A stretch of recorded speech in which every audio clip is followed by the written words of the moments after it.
Yes, sir, we're live, we're live. We are live.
Yeah, yeah, yeah, yeah, we are live.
What's up, my boy Zach? We're live on YouTube. We are live on YouTube. Let me see.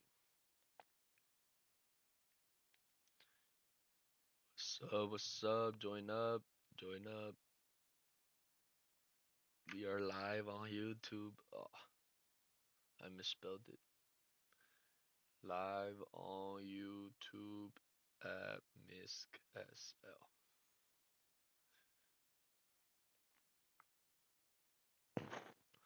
That is pinned. We are fucking live. Join up.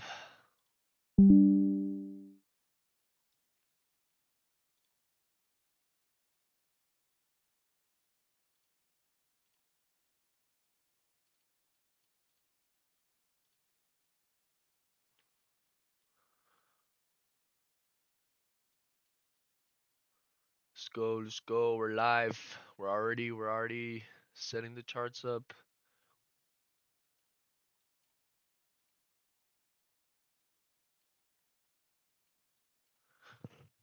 We are live, boys. We are live. Come say hi on the stream. Join up.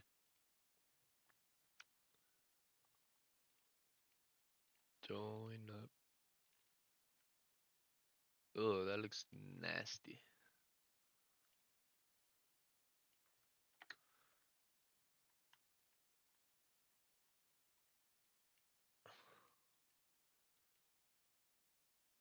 Taking liquidity in this 4 hour right here. Um, Pushing bullish. Making a change in the state in the 4 hour. We're tapping into a 4 hour PD array. Then I'm looking to be more bullish. Maybe once we inverse this. It's looking pretty good. Pretty good. Maybe we could.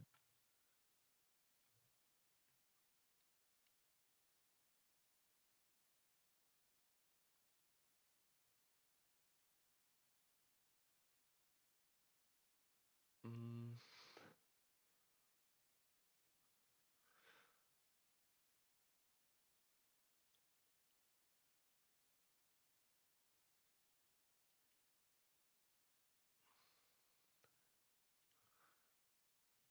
Low key bullish.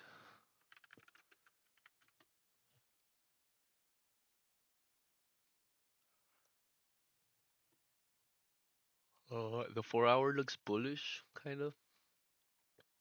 What? Never mind. I mean, the 1 hour. Damn, the 4 hour looked choppy as fuck. Not gonna lie. The 1 hour looks bullish. We're tapping into this 4 hour. PDU array looks to be getting respected. Um, Looking for this inverse. Probably like a quick 1-to-1, maybe. Order filled. Let's try it.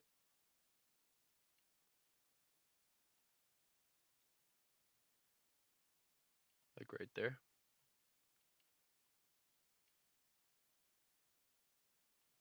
Like right there.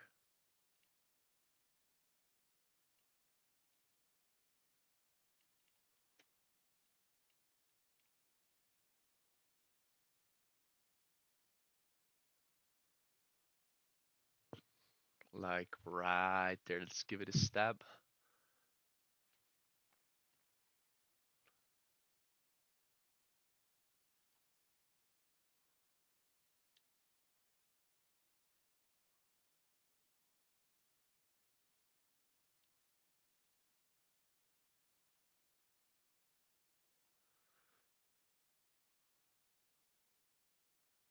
Yup, yup, yup. We had a nice displacement of that 1 hour IFBG. We want to see some more highs get taken just due to the fact that we're standing in bullish order flow.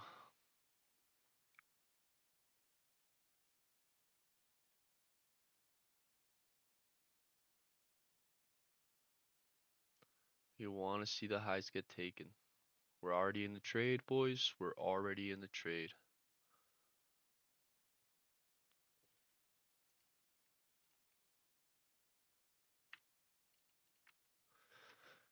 Are we gonna move to break even? I don't know. But we most definitely want to see the rest of the highs get taken.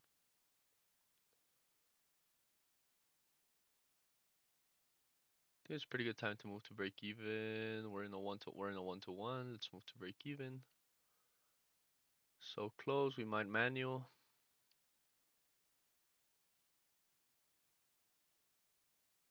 We're so close. We're not gonna manual exit.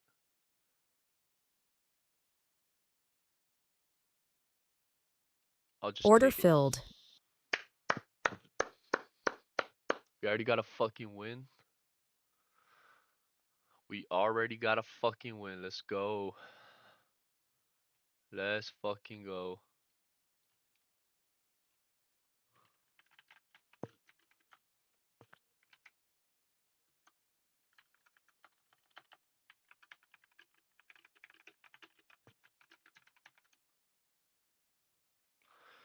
We already got a win in the first macro. Pretty decent trade. Pretty nice. Pretty obvious.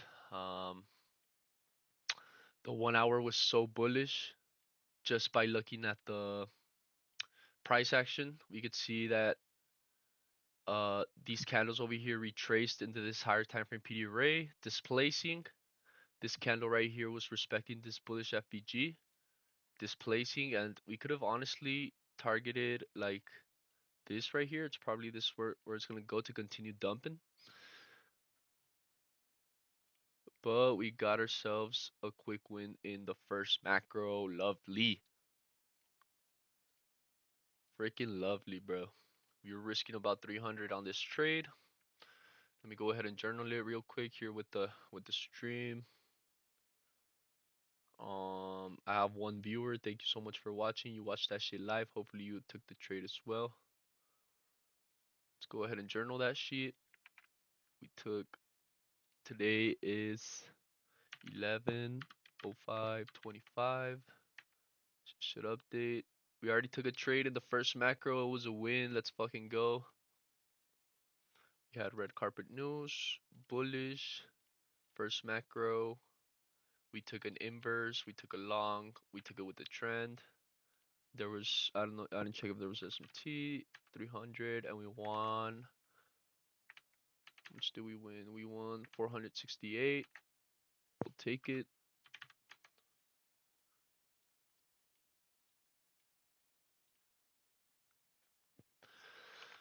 And we're getting closer to that goal of 2000 drawdown. I'm gonna lock myself out right now for about, say, 30 minutes. We're not gonna take any more trades. We're gonna wait for the next macro. But it was lovely. Lovely trade. Just beautiful. Beautiful.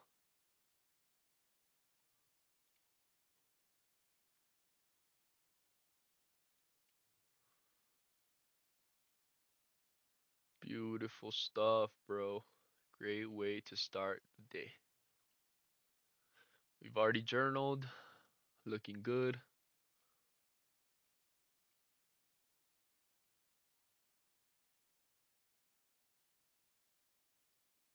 Looking hella good.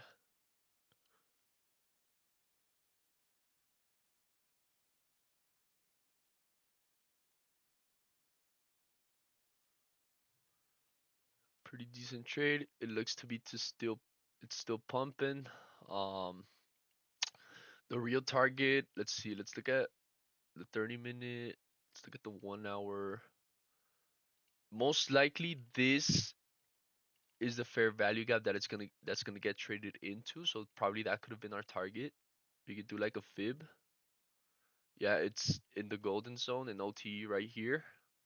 So we might, if by the next macro we're trading inside of here, we might be looking to um short, since the trend is obviously so bearish. This could very well just be a retracement into some more shorts. Some more shorts.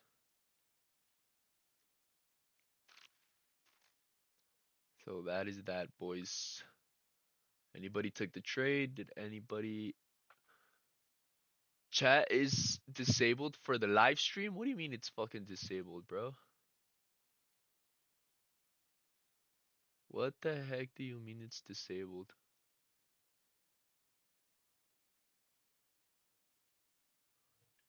That should not be disabled. See if we could fix it. Properties. There you go. We took a beautiful trade here in the first macro. It's probably gonna trade into this FVG. This was the exact trade targeting all this liquidity right here. I played it safe and went for a quick like 1-to-1 type trade. We could have definitely targeted uh the higher time frame PDO rate up here, which we're probably gonna trade into. Here, let's make a quick prediction. Oh, that was a beautiful entry, by the way. It was a clear bullish bias in the 1 hour right here. You could see we respected some bullish order flow here and here. And let's do the path. So what we expected is to trade into this.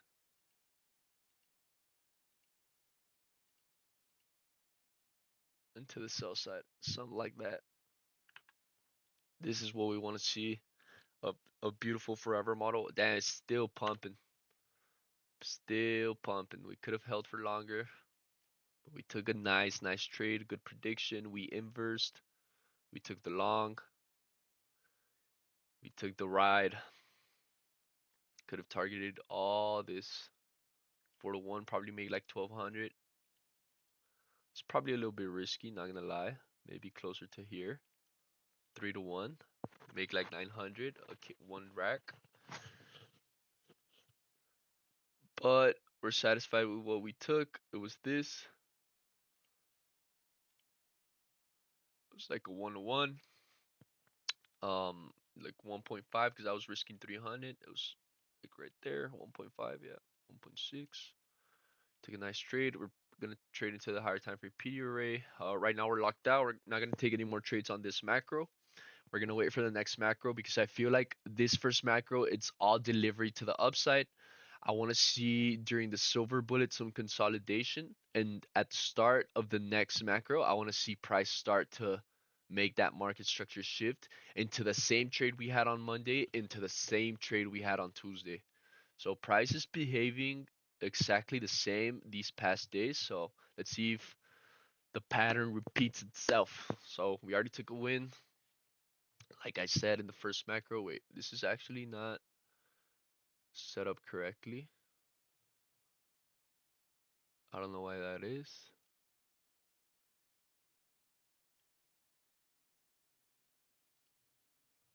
There you go. So, like I said, we took a beautiful long.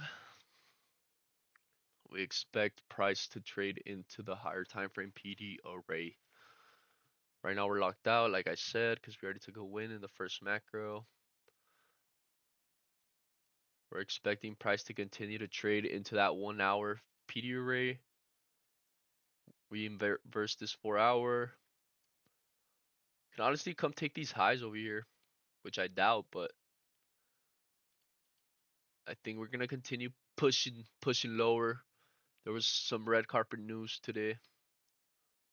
So yeah, beautiful setup. Beautiful setup. We traded it live with the stream. Hopefully I was recording. Hopefully. Um and yeah, the journal's looking beautiful. It's looking mighty beautiful. We want to get a 4% gain on this account. We're at 1.1. I mean 1.7% gain. Currently up 800. Third winning day in a row. Let's look at the calendar with the chat. It's 3 people. You're watching me. Appreciate you all 3. This is what the calendar looks like. If y'all could see it, you probably can't. See, this is what it looks like. Um, since we're risking so much per trades, in theory, we should be getting bigger win days. But here we took a loss and then a win, so it was like a small gain. Here I consider break even because we took 2 losses and then we took a big win. And then here we just took one win, one to one, played it safe type shit. But in theory, we should be seeing like bigger gains, like upwards of 500, 600, because of my risk. Because I'm risking around 250, 300 per trade. Sometimes I might risk 500, but I'm looking to make either one of ones, not 101s, 101.5, um, 1 and 2 trades, 1 and 3. As you can see, we have a 60% win rate. Uh, yeah, it's looking pretty healthy, pretty healthy. But that's that. We're trading into the 1 hour already. But honestly, beautiful, beautiful start to the day. We'll see if the market gives us an A plus. If not, I'm happy to take what was given to me.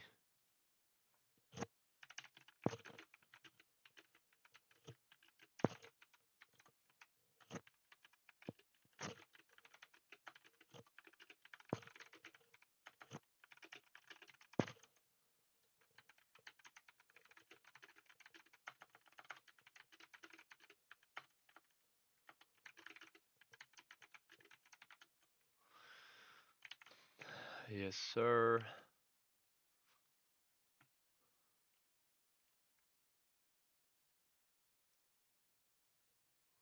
We've tapped the higher time frame PD array. We want to see some consolidation.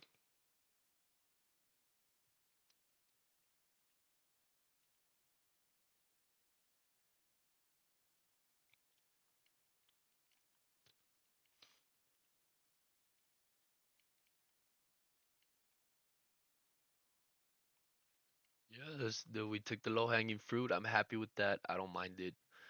There's moves every single day, I swear. Like there's just moves every single day, bruh. Like I'm not even tripping. I've been working real hard on rewiring my brain, forcing myself to good habits on and off the charts. I've been forcing myself to sleep. I had a soccer game yesterday, got pretty tired, and I got there in a bike, so I got me a little bit more tired. Oh, red carpet news. Look at that. Look at that. You don't want to be you don't want to be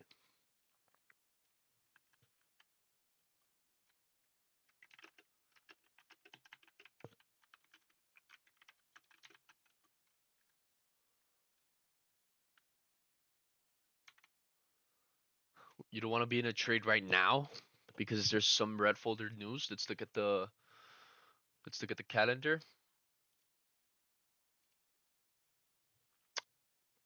There's red folder news. It's this one, so we expect to see a lot of movement. 9:30, there's gonna be some more, and Trump speaks today. Kind of sketchy. Trump's gonna speak in the next 2 hours. Let's see what price does.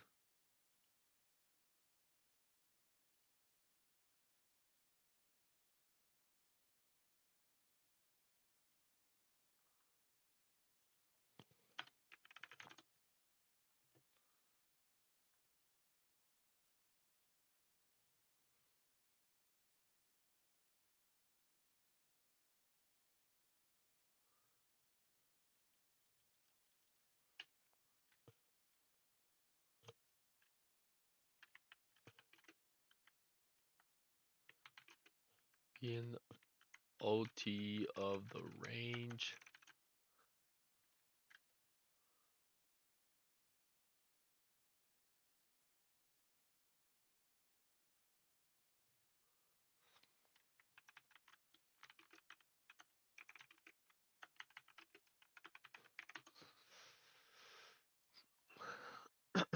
We want to see consolidation, like I said, for this next uh for the silver bullet. We don't want to interact with this right now. So it's looking pretty good. We're big chilling. We already took a win in the first macro.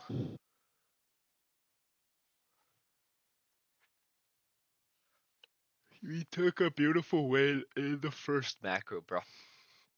Um, we could have held for longer, maybe, yeah. But since the trend is so bearish, I wanted to play it safe and just targeted the low hanging fruit. Just take what the market gave me. I'm happy with it.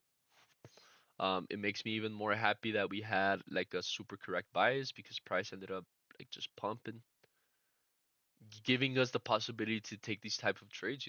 5 to 1 is crazy. With 300 risks, that's 1,500 buckies.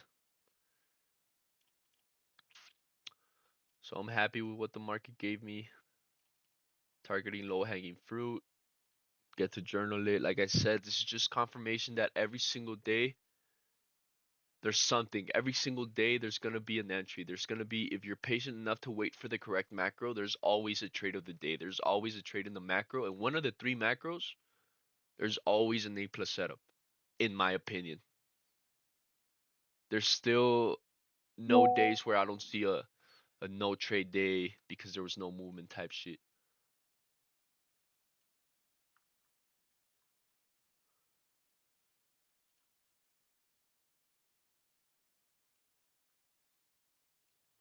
Nice, buddy. Journal that shit.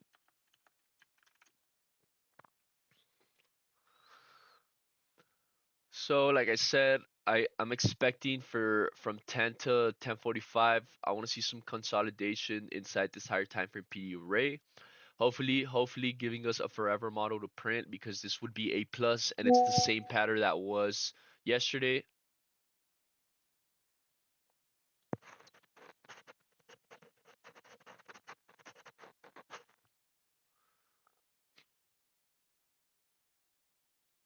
So we're gonna wait for the next macro to see if we can capitalize on the forever model. Only if the A plus prints.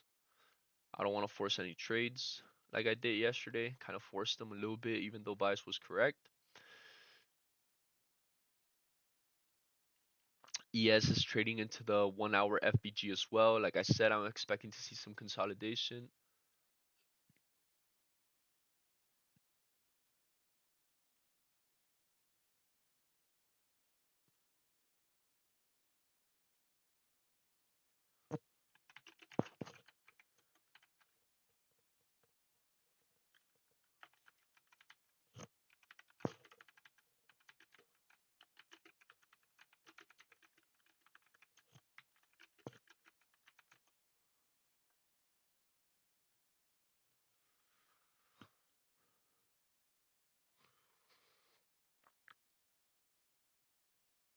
I wouldn't trade this chop right now.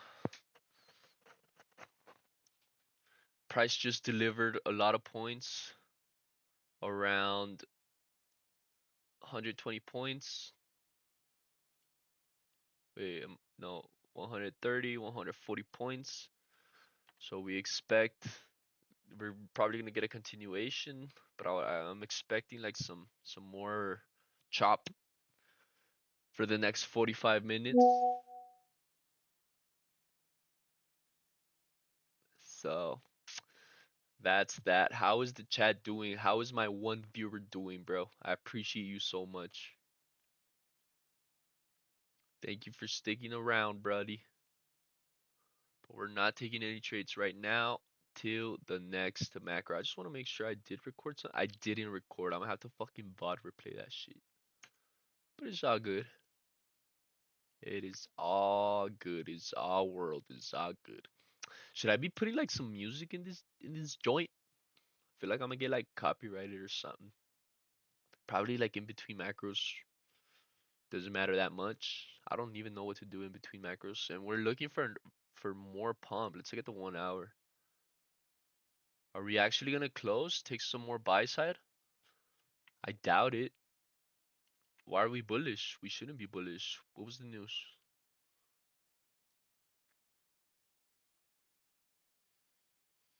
Can't read this. Don't know why we're bullish. Um, yeah, bro. We just want to see it consolidate for the next hour.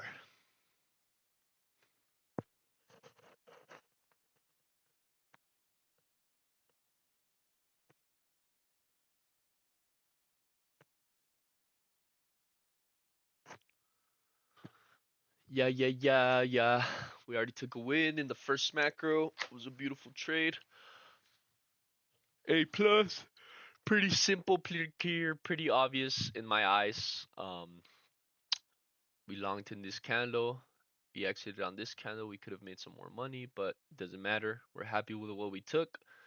Um, it's more confirmation that we actually know what we're doing, that we can actually read price action. So take it as it is. Like I said, I wouldn't trade this. I wouldn't trade a continuation because we're in trading inside a higher time frame PD array. I would like to see some chop. If it displaces and goes lower to sell side, so be it. But I want to see some consolidation until the next macro. I'm gonna get some coffee, BRB.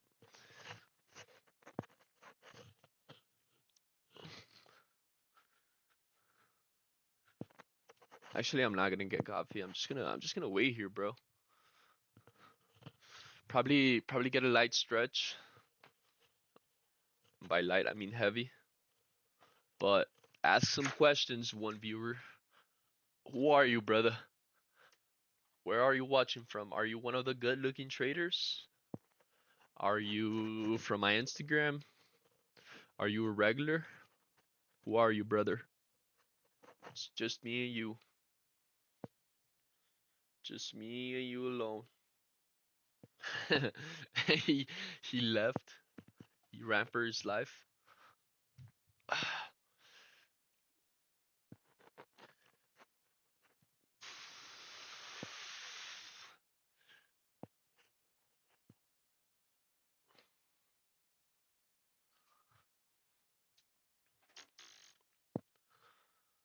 Do do do do do do do do do do do.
Yeah, yeah, yeah, yeah, yeah, yeah. Trading, good looking trader G. What's up? Are you trading or not, brother? Are you recording? Or you're trying to get your groove? Are you trying to get the stars to align? Hopefully it's not the case, bro. Damn, a lot of people took the same long, bro. Was it that obvious? I just saw Justin take it. I saw the PB trading guy take it.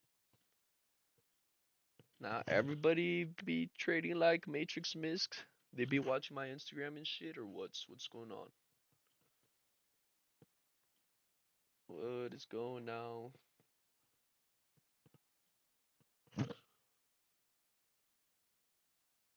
Good looking trader, my brother.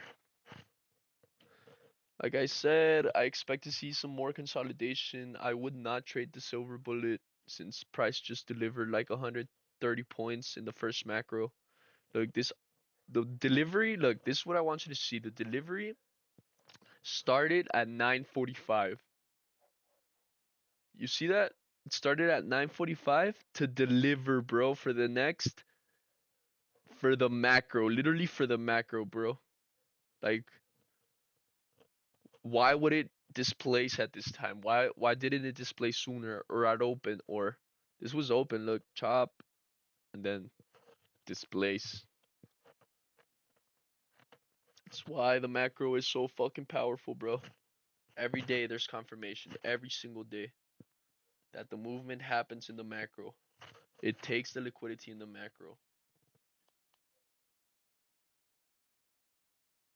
When you align time with price is where it gets crazy. So we're not gonna do anything till the next macro. We're only gonna trade an A plus setup. If I'm not feeling confident, I'm not gonna click the button because I already wanted it. But if patterns tend to repeat themselves, we had the same trade on Monday.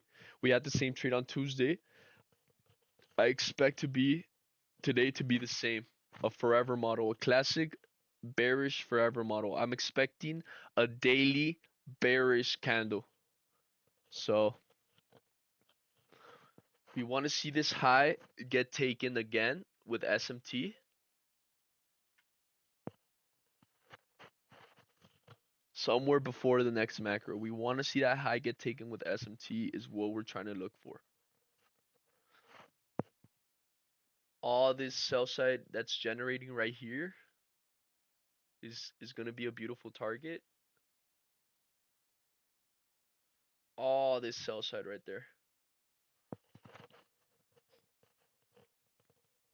But we're expecting price to take this high with SMT and push bearish into some of this buy side, or what is this, 6 a.m. of today's 6 a.m. candle. Would you say that's London? Is that London? to this be the final draw. That's a lot of point movement. Trump speaks today, so maybe his speech with if he says China, we might fucking dump 30 million points. We might. But I want to see some more liquidity being generated. I do expect this consolidation, like I said, because this is what happened yesterday. This is what happened Monday, bro. Like it can't be a coincidence, a coinky dink. There must be a reason for that, you know?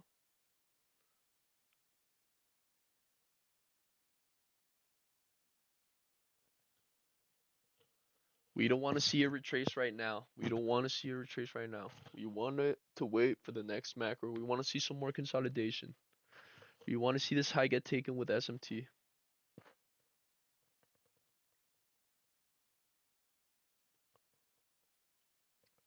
We do not want to see it displaced right now.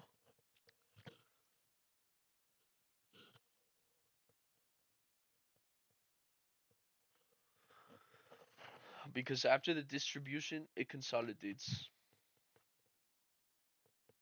So we want to see that happen. You want to see some more consolidation.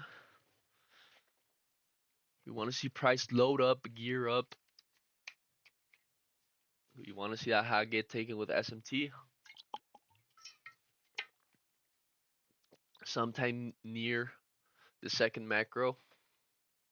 Hopefully, I was gonna get coffee, but still too early for me to get coffee. Then it's gonna fuck me up because it's gonna get me so awake, and by like 11 in the morning, I'm gonna want to smoke weed, and we don't want to smoke so early. So I'm kind of holding it off because if I drink coffee, I'm gonna have to smoke. It's inevitable. It's like Thanos, bro. The weed's looking at me like fucking Thanos. So some more consolidation. We're just gonna sit here, bro, for the next. Just looking at the candles print. I've been putting myself in the edge. I've been forcing myself to good habits. I forced myself to sleep yesterday. Um, I got real tired yesterday. I exercised. Uh, just forcing myself, because it's so easy for me to get like derailed and just like doom scroll or just like waste time really. And it's not even the wasting time that's the bad part. It's just wasting my time with bad shit, bad habits, with quick dopamine bullshit. So I've been way more forcefully conscious about not doing certain things, and it makes me feel better. It does get me out of like a loop, It gets me out of a state of mind. When I force myself to do it, like after the fact, I feel a lot better. Today, for example, yesterday wasn't my best day, honestly. And I don't mean trading wise, I mean like mental wise. But today I feel a lot more enlightened. And it's just one of those days where you just gotta realign, find God, read the Bible, sleep early, eat, drink water, and all of a sudden, voila, you're cured. You'll feel a lot better. It's facts. 100% facts. So, like I said, we want to see some consolidation, which is happening right now. We're expecting this high to be taken with SMT printing a forever model, pushing bearish because that's what happened on Monday and that's what happened yesterday. And I have the receipts. This is yesterday. You can see, boom, push into a higher time frame, it consolidates, and then in the macro it displaces. And then same thing here. We push higher, we consolidate, boom, we displace. We were in a higher time frame Peter array, by the way, but this is Monday.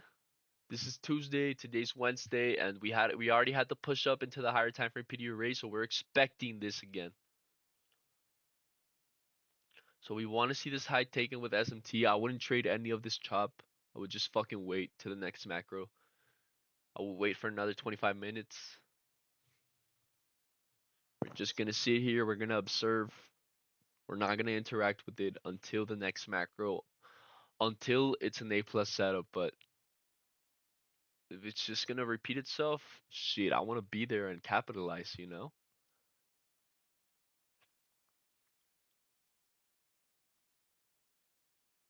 we want to be there and capitalize. We don't want to see it displaced right now. We want to see it keep tapping into this support zone, generating more liquidity.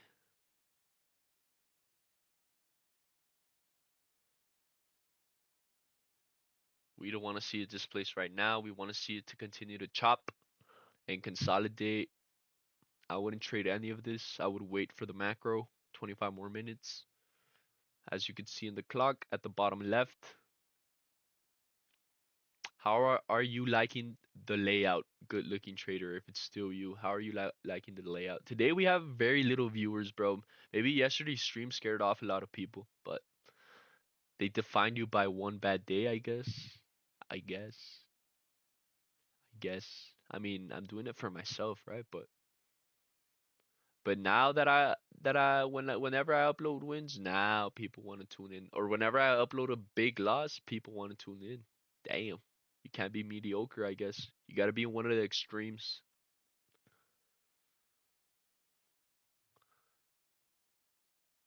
So I'm not expecting price 32 viewers on some point yesterday. Yeah, bro, she was crazy, bro.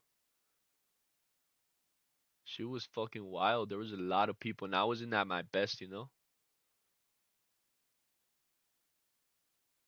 I was hikey tweaking lives on live stream, dog. That's wild. So we're already displacing. I wouldn't fucking touch this, bro, because honestly, there's nothing. Ugh. Yeah, this is just nasty. Like I wouldn't count on this to be displaced really, or to like to for this to be the push lower. I wouldn't count on it. So we're still gonna wait. We're gonna chill out. We're waiting for the next macro. There's still some time for the macro. I want my fucking coffee, but I'm gonna hold off a little bit, just a little bit, just to smoke later today. Cause I definitely want to smoke. I'm not gonna lie. Bro, guess who randomly called me, bro, today? Guess. You already know who. The devil in the new dress. You know what I'm talking about? Randomly, I get a call. Damn, I don't even want to put this on the VOD, but I randomly get a fucking call and I'm like, oh, is everything all right? She's like, oh, I don't know what happened. It was an accident. Man, shut your bitch ass up, dog. Fuck, bro. I feel bad because I just got some pictures of the event we had a couple weeks ago with my family, and we just got the pictures in and fuck, bro. My stomach kind of sunk. I'm not gonna lie, but I'm just gonna have to edit it out. Or honestly, fuck, bro. Like I don't wanna. I don't know what to. Nah, I do. I do know. I do know what to do. Like no, yeah. Can't deviate for from the bigger plan. You know, like the reality is, shit. I don't wanna be like in a couple right now. You know, like I don't wanna be in a relationship right now. Even though I was, but I wasn't really going out of my way to play the couple game. You know, like I was just doing. I was just putting in the work to make it work, you know, but it's obviously not enough. And shit, I don't blame her because I know I could be doing more, you know, and I could be more in love type shit. But fuck, bro, like I'm still learning to love myself. I'm still trying to make bands. I'm still trying to grow as a man, you know. Like shit, bro. Like it's painful because I I preach a lot of what you preach in the sense of life is happening right now, and it's obviously a great distraction and a great way of living, trying to balance both out. But I feel like there's nothing wrong with locking in for a season, you know? And I mean, having a relationship doesn't mean you can't lock in. It's just literally cutting all the bullshit and just doing what you have to do for a season. And fuck, bro, like I just want to stack days with trading, stack days with the exercise, stack days with the Instagram. So like just working on myself, bro. Like I'm actually like right now after the trading day, I'm looking forward to go to sleep and just stack another day, bro. Stack another day. But talking talking about the charts now. Enough about my love life, but talking about the charts. Uh, so beautifully, we could see that we're consolidating. We want to see this get taken with an SMT, preferably. This is the same model that is repeated through yesterday and through Monday. So we expect it to see. Now you're right, locking in this wave for sure, brother. Oh, so let's end the year on a fucking high note, bro. Cause honestly, like I wanna get my family some gifts, you know. I wanna get my friends some gifts. How the fuck can I give gifts with zero fucking dollars in the bank? We want to see that high get taken with SMT, preferably closer to the macro. Um, don't count on it though, because sometimes at the 30-minute candle, that high's gonna get taken most likely, and we're gonna start to see the displacement lower. Hopefully, it gets taken with SMT, confirming my theory because I'm fucking crazy and delusional.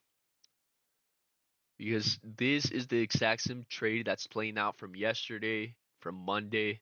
It's the same thing, bro. Like it's the same bearish candle, daily candle that's gonna print. Like I just know it. I don't know how or why, but I just feel it. So we want to see that high get taken with SMT.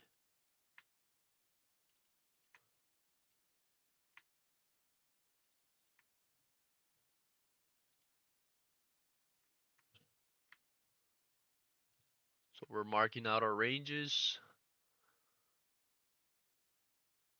So we already have SMT because NQ took the candles. ES has not taken the candles yet, but NQ already took the candle high. Let's see what happens. I mean, SMT is not necessary, but ideally to confirm the buy is in the correct price action. So we're having a liquidity sweep inside of a higher time frame PD array. What is that? It's the forever model, bro. A liquidity sweep inside the higher. Yo, how's the morning going? Yo, we took a long right here.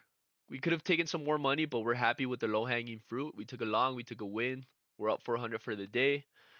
Right now, we're expecting for price to take this high, which it already did. There's already SMT right here, by the way. To all my non-macro traders, there's SMT. If you want to trade like a candle range theory right here. So we took a win in the first macro. Right now we're waiting another 15 minutes for the second macro to take a short because we're bearish for the day. Because this exact thing, the same model is printing from Monday and from Tuesday. So we expect it to repeat, and like it's happening again. It's happening again. That would be crazy, right?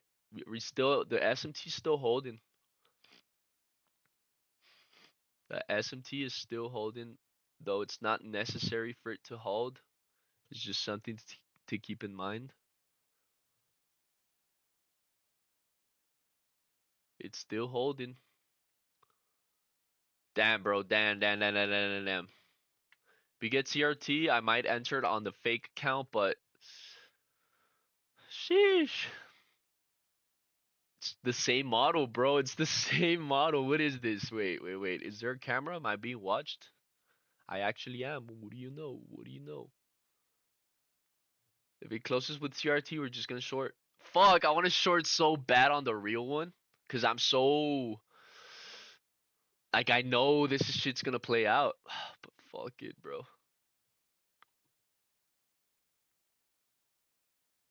We're not gonna do it on the real account because we're gonna be disciplined because I'm forcing myself. But I just know this is gonna play out. Order filled. Put it right here. You can target low hanging fruit. This is fake, by the way. This isn't real shit. All right, don't quote me on this. But this is the same thing that happened on that other stream. Like it's the same shit playing out. Like that. This will be fucking wild, right?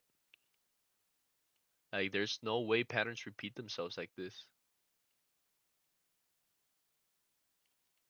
History repeats itself, and that's just how it goes. Same without these rappers bite each other's flows.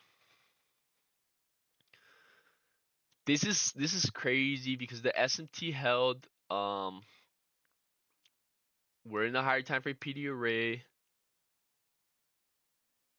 and shit we're just doing this for the content, but it's so easy. I don't know, man. Like it's so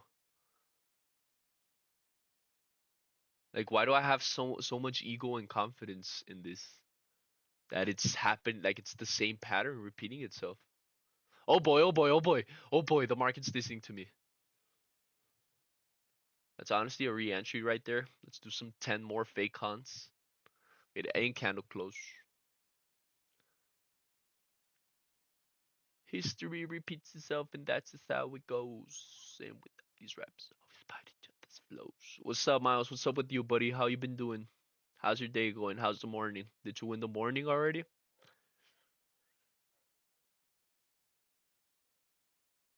Did you win the morning?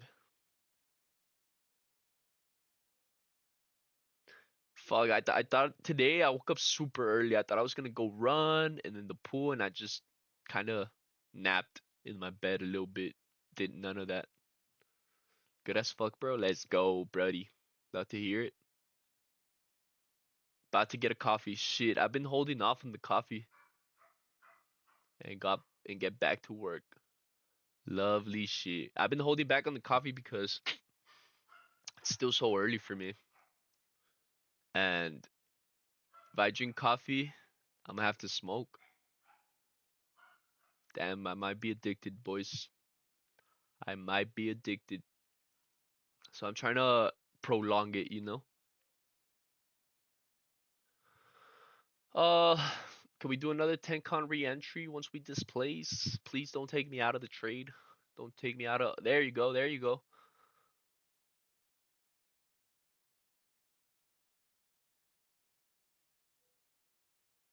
You want to see that bearish candle?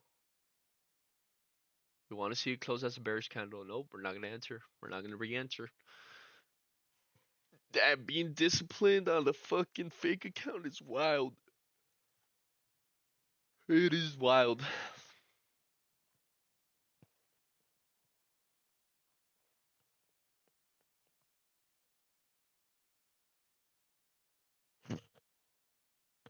BRB, make sure to post some juicy content for sure, buddy.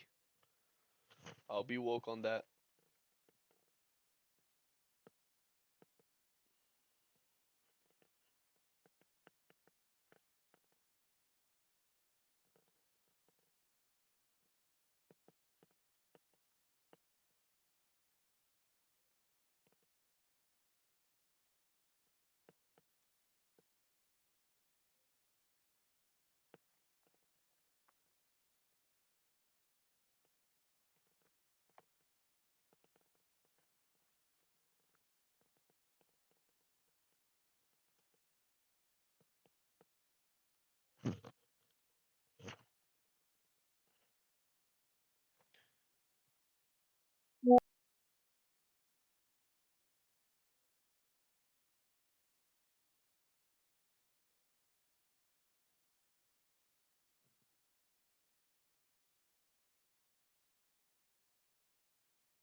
History repeats itself, and that's just how it goes.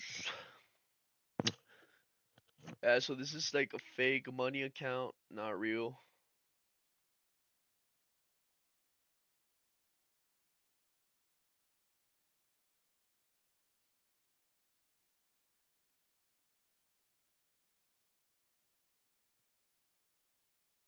Same time Elvis did with rock and roll.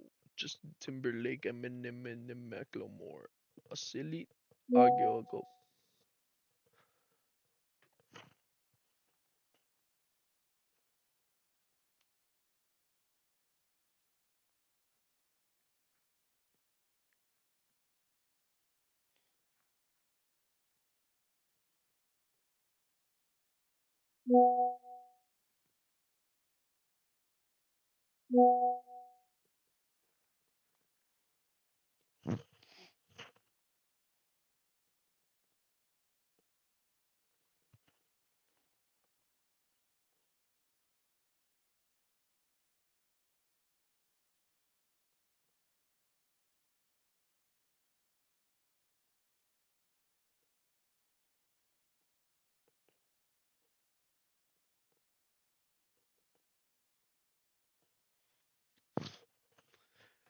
Yo, yo, yo, what's up, brother? This is fake money, fake money.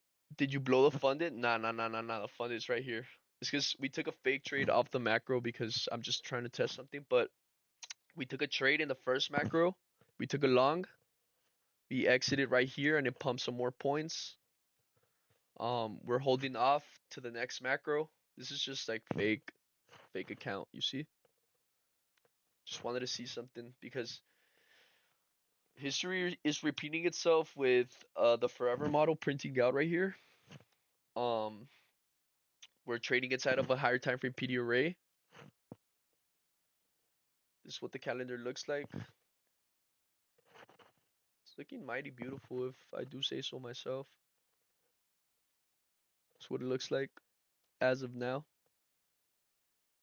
Looking pretty good. These are the stats. It's looking pretty healthy, 60% win rate.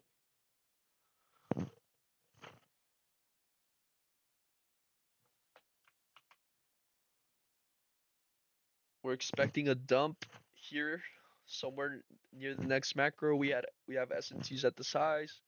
We took a fake entry on the CRT just to confirm. Like, I love CRT so much, bro. But just to like confirm that CRT works and shit, like just to test shit out. Like, I like taking trades on the fake, on the demo, just for that quick dopamine while I wait for the second macro, which is gonna be in a couple minutes now, 5 minutes to be exact. I mean, 7 minutes. We did not blow the funded, brother. Hell no, we did not. We are not going to blow it. We took a textbook beautiful long. Everybody on my socials took this long. Like all my mentors type shit took the long. So it was pretty good. We had an inverse higher time frame was so bullish. We took the low hanging fruit. We could have targeted the 1 hour PD array, but we didn't. We just want low hanging fruit, you know. It gave me a $400 win, 1 to 1. We journaled it. Let me pop the journal.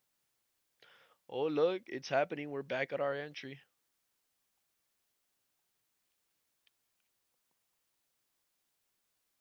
We are back at our entry. The SMT still holding. Let's look at the journal real quick. Let's look at the journal with the chat, the people joining. Where the fuck my journal be at? Here it is. Let's look at the journal. Yeah, why not? Let's put it there. So, see, how do I do this? Let's do this.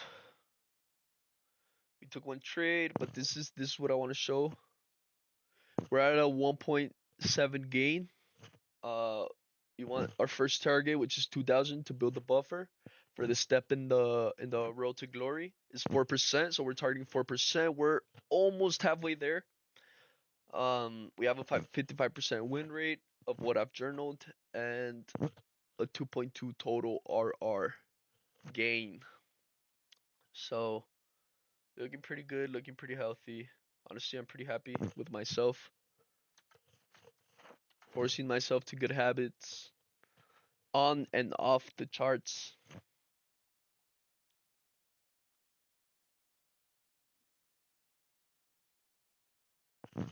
And we want to keep going.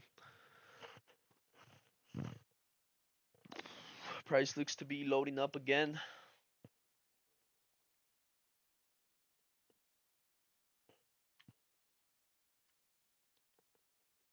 The SMT still holding.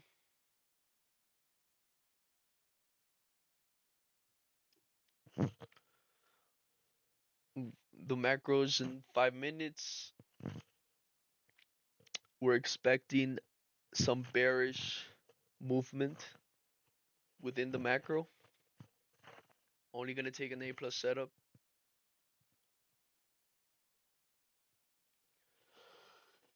It's normal to see the consolidation because the macro still doesn't start. But we're waiting. We're waiting for the macro, and we took the highs. We took the highs. There's no more SMT here.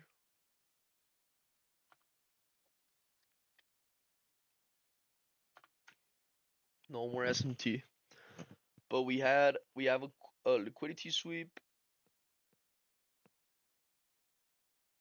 I don't think it wants to push higher. I'm bearish.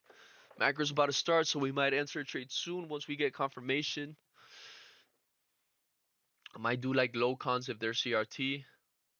That's a beautiful rejection right there. You want to see it displace, maybe break some lows.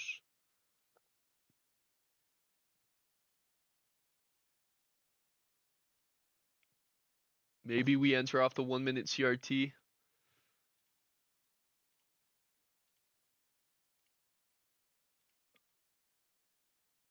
Maybe we wait for the 5 minute CRT. Let's look at the 1 minute. Probably I'm going to do 1 minute because I'm so bearish. Let me readjust my con size. Adjusted. We're chilling. We're loading up. We're waiting. We're only going to take an A plus. We want to see that change in state of delivery. We still don't see it. We want to see that change in the state. Might do low cons. If we get a 1 minute CRT, we're not going to get it. So we're going to wait. We're going to wait. I don't expect price to push higher than this wick. I think this wick is the turtle soup. If my bearish bias is correct, of course. I think this wick won't get touched again.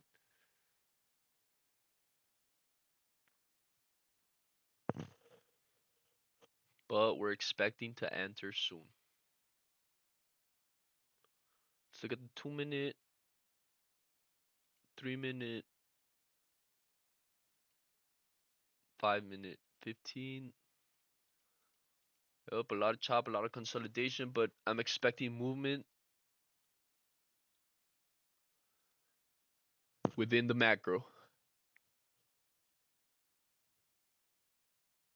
Macro is about to start in a minute.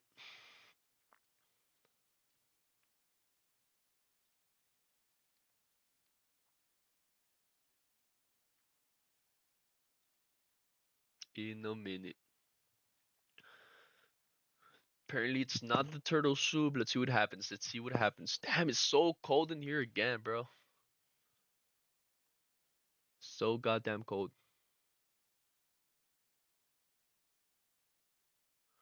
Okay, we're getting displacement. Let me see if I could make it not cold.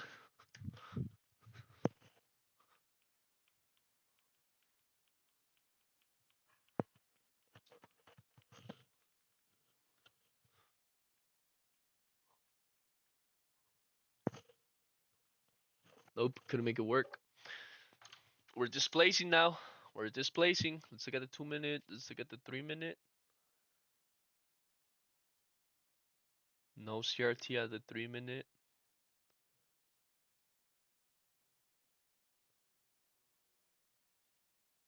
We're still kind of chopping. New 5 minute candle. If it closes below this, we enter. So we're still gonna have to wait like another 5 minutes, but we're good. We might enter soon. We might enter soon.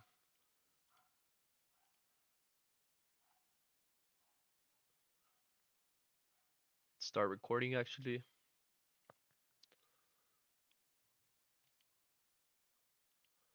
You want to see some type of change in the state.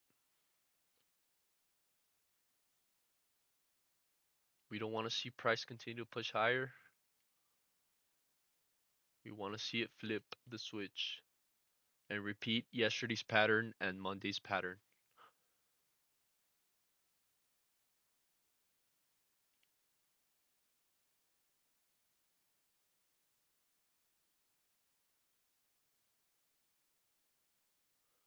We're waiting though. We're patient. We're patient at traders.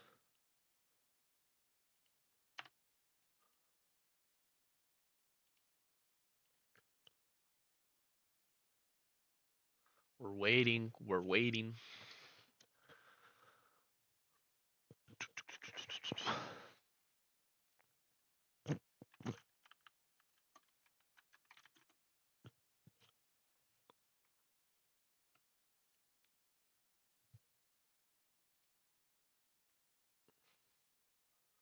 Price definitely looks to be loading up.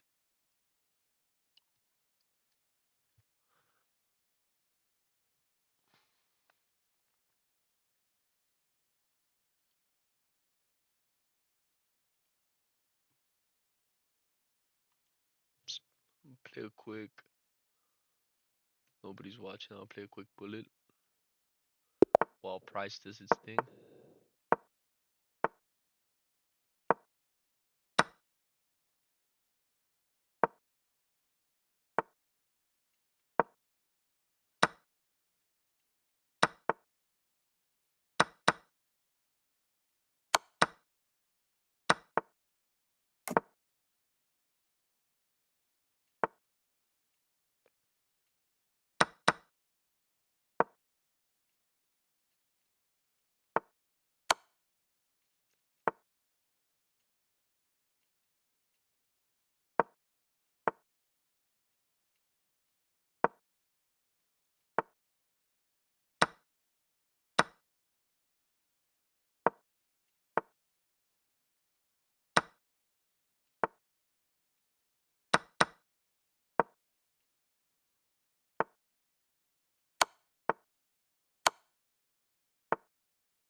Whack.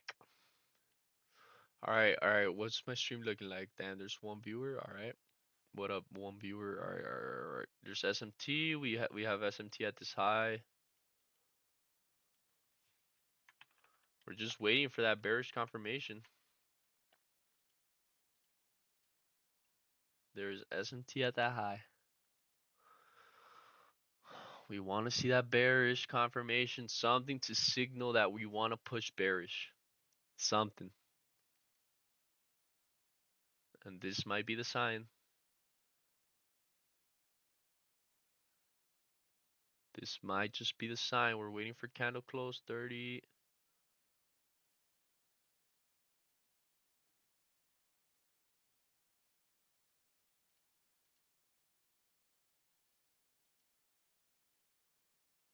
We might enter off here.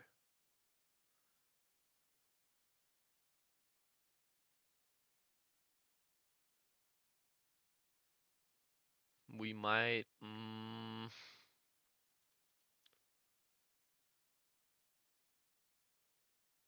Order filled. Let's do it. Fuck it.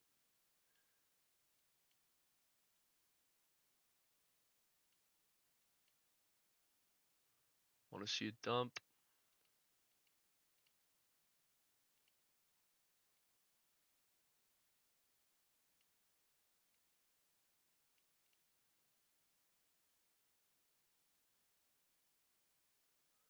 We want to see a dump and rip through. We're in shorts. You want to see that push through.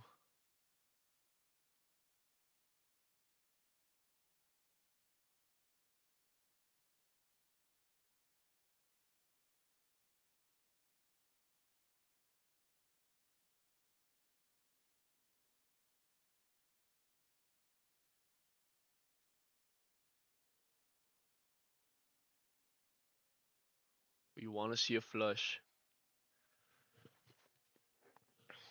So we're in. We're in the trade.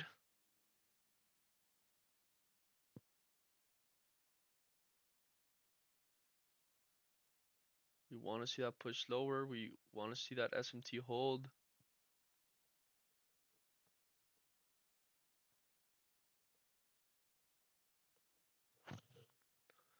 We want to see price flush.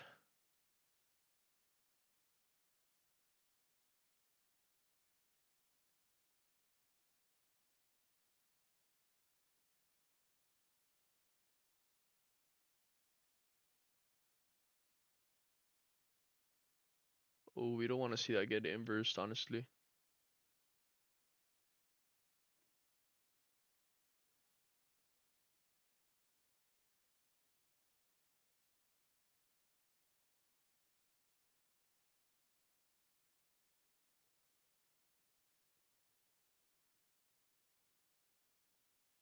We want to see the flush. Fuck, that's a re-entry right there.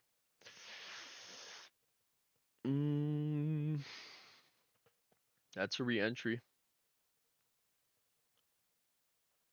Damn, I'm fighting the urge to re-enter. I'm not gonna lie. I'm not going to. But that's a re-entry.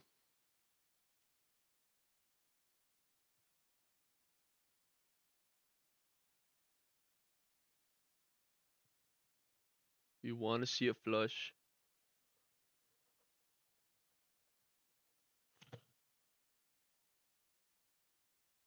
You have good profits already? No greed? True that, brother. No greed. We're just gonna hold.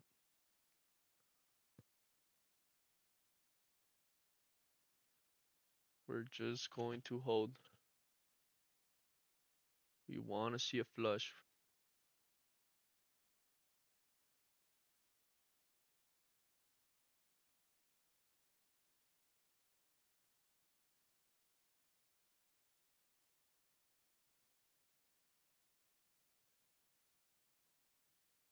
That was a good reaction. We want to see that. Take the sell side. I'm targeting low hanging fruit, but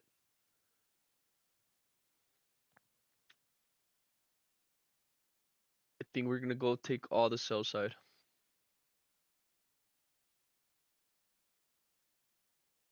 We're risking $208 for this trade, making this like a 2-1. We want to see that dump.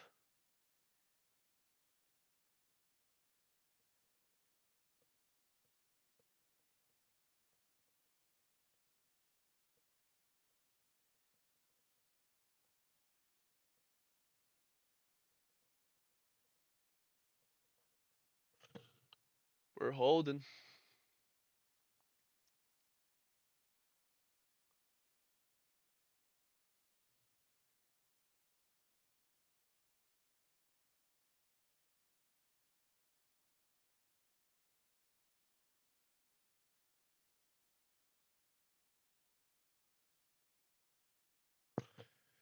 Trading back into our entry.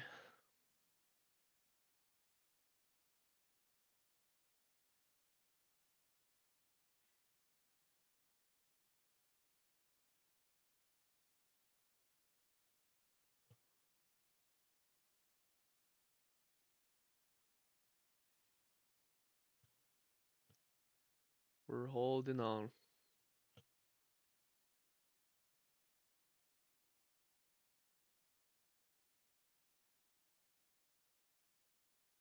You want to see the bears come in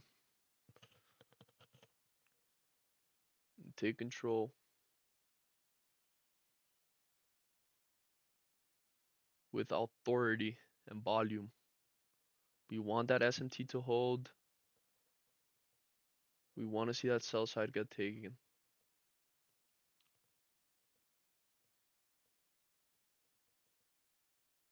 Beautiful, beautiful reaction right there.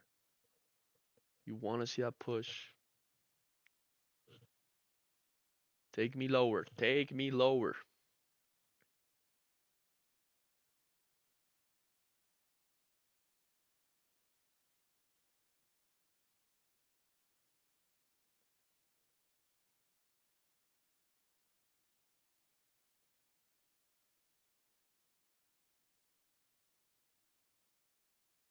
Getting some nice reaction. You want to see price deliver as intended.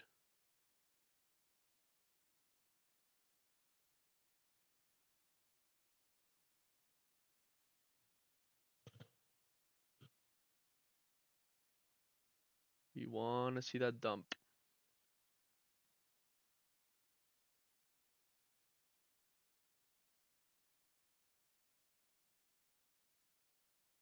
Beautiful reaction right there. Beautiful, beautiful, beautiful. Trade is playing out beautifully. Let's keep going. Let's keep going.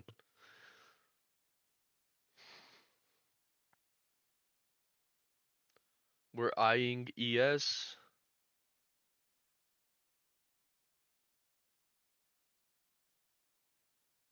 You want to make sure ES doesn't take that low first. Oh boy.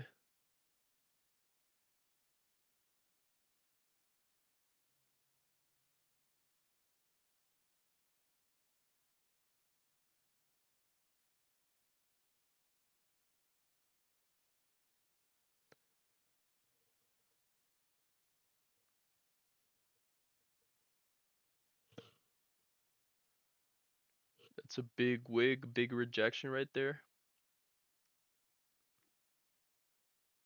You want to see that rejection hold. You want it to wick off my entry.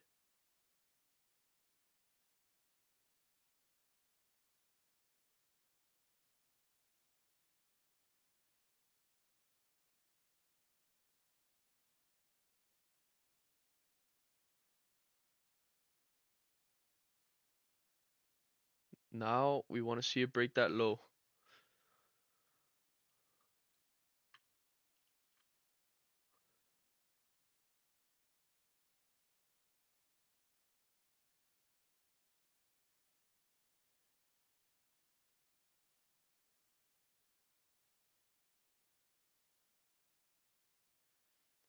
We're holding.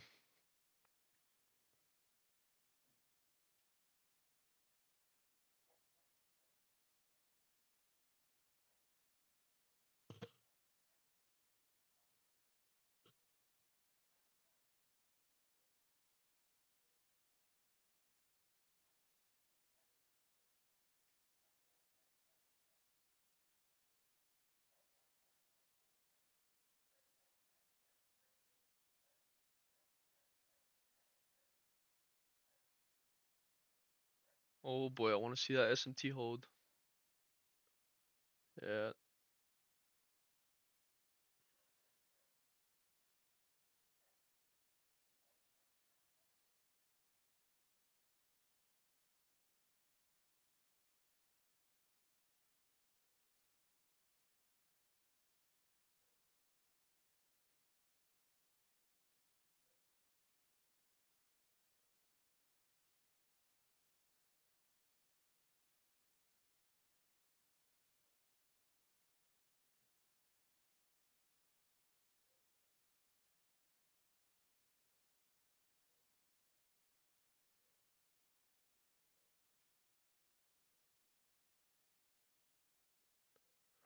The new hour candle's about to open. That scares me a little bit.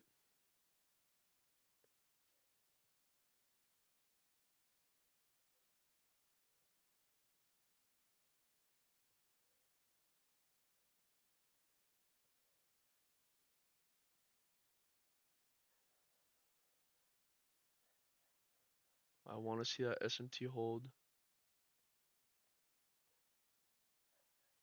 Oh, I want to re-enter so bad.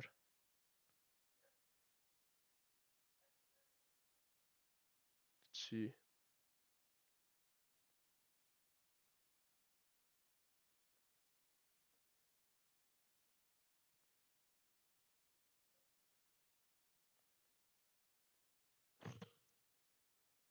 We're waiting. We want to re-enter so bad.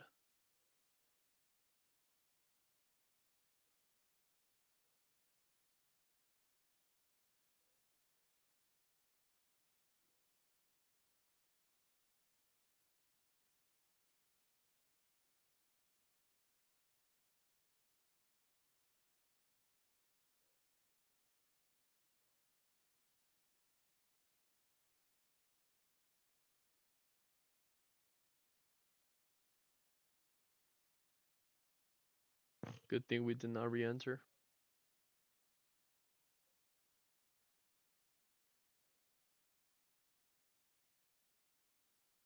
I want to see that SMT hold, bro. And it's not going to.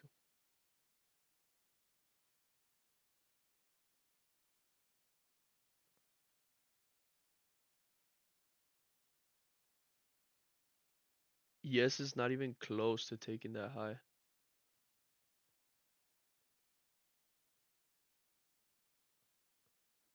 Crazy we didn't get stopped out there.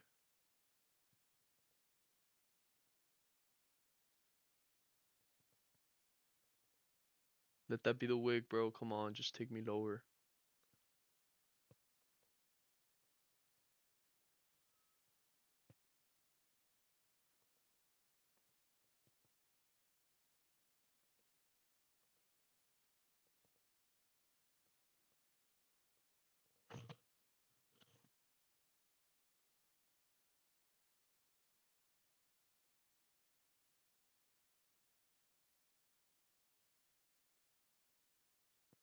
Take me lower.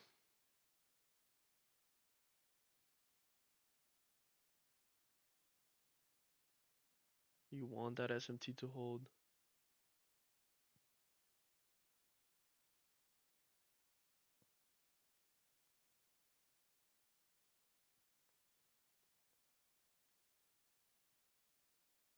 Struggling to go lower now.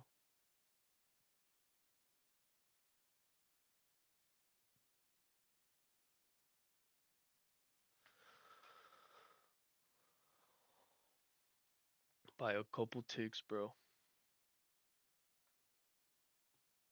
Now I want to re-enter.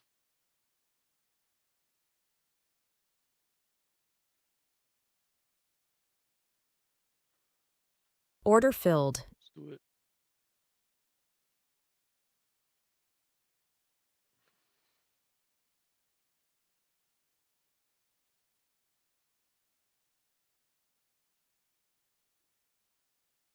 We're risking 300 to potentially make 800. Keeping a close eye on ES to make sure it doesn't take the low.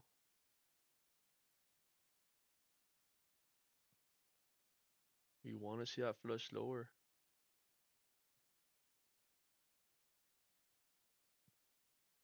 Oh boy.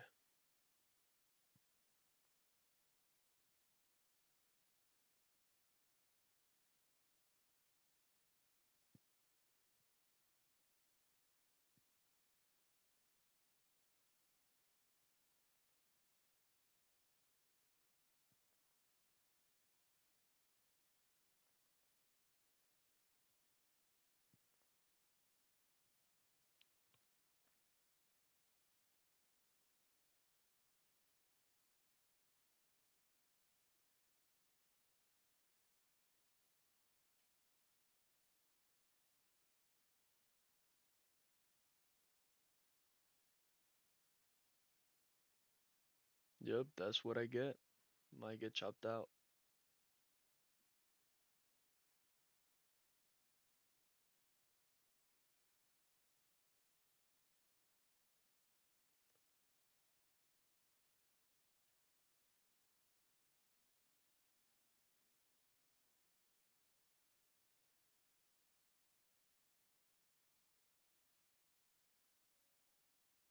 We're gonna get chopped out. Oh, now I wanna move my stop loss. No, no.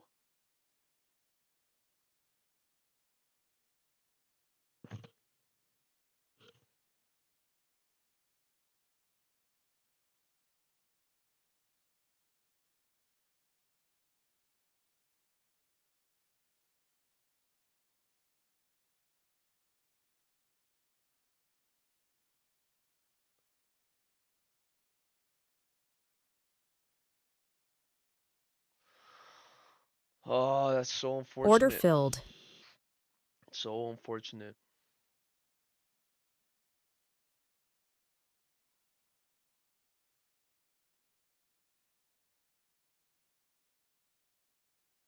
The SMT's probably not gonna hold. Fuck, I broke my rules again about re-entering. Very bad, very bad. That fucking SMT's gonna hold.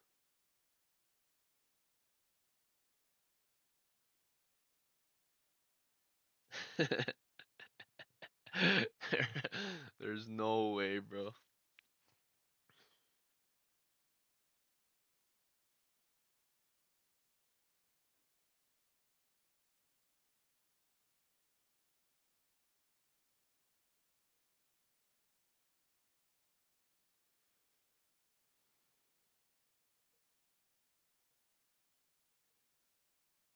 There's absolutely no fucking way.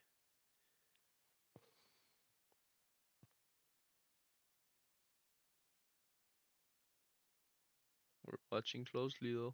This is just chop. Price didn't even want to go anywhere. But that SMT's still holding.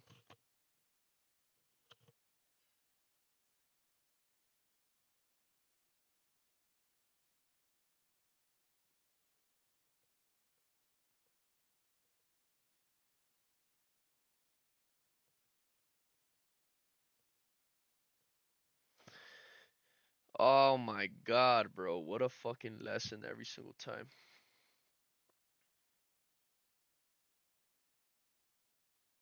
I wanna enter again, you know? Oh my god. Going through it.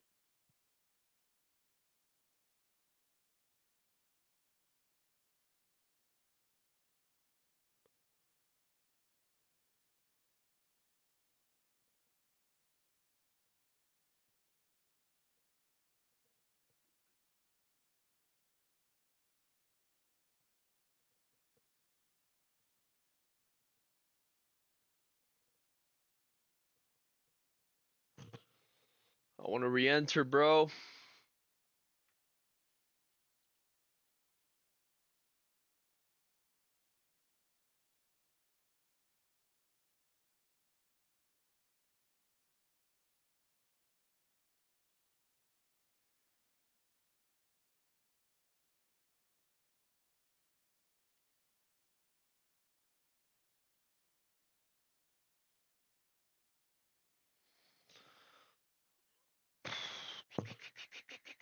Better to wait.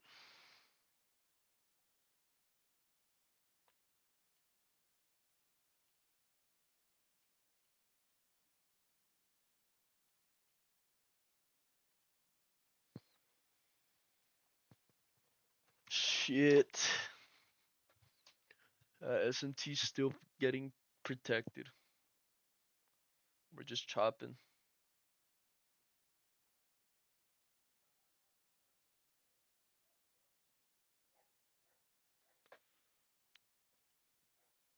Are we just gonna like chop till the next till Trump speaks or something?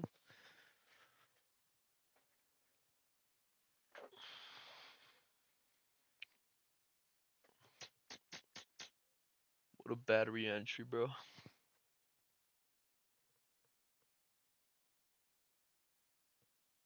Need to stop doing that, honestly.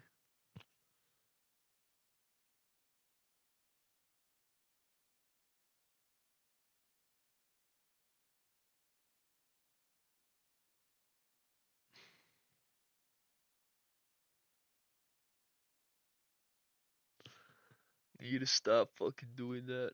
It's just choppy.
It's just fucking chopping. Look at that nasty, nasty fucking chop. Still, we have SMTs at the highs from the 1 hour. Like, this is bound to go lower, bro.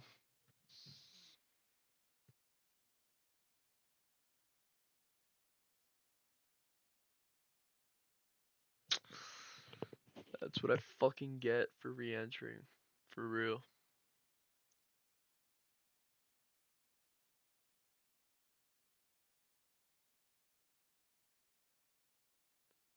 Could have been big chilling with the trade.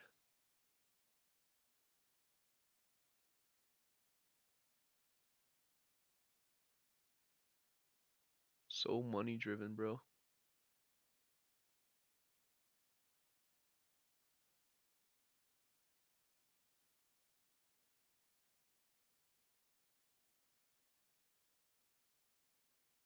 Yeah, it's just gonna chop for this macro, bro. This wasn't the trade.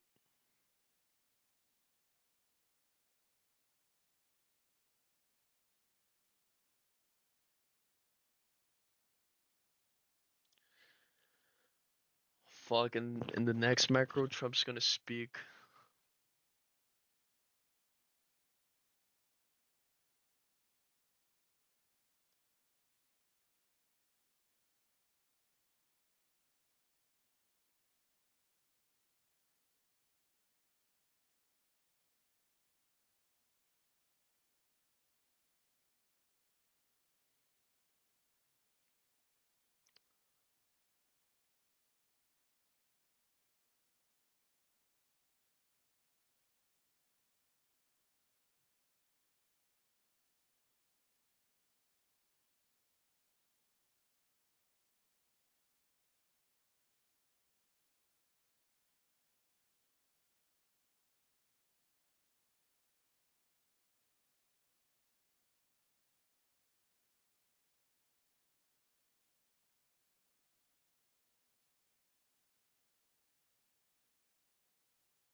That is so painful.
We're off macro now.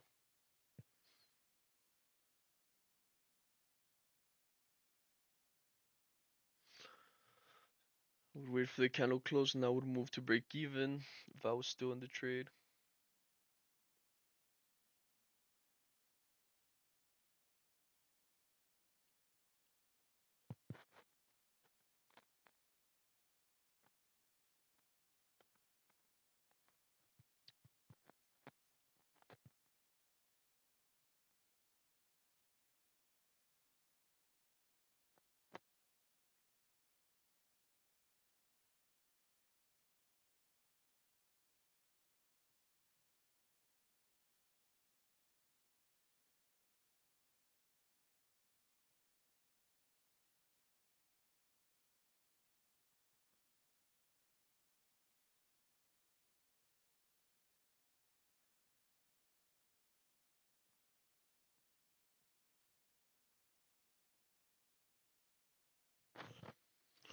Painful, it's painful, it's painful. You even told me, bro.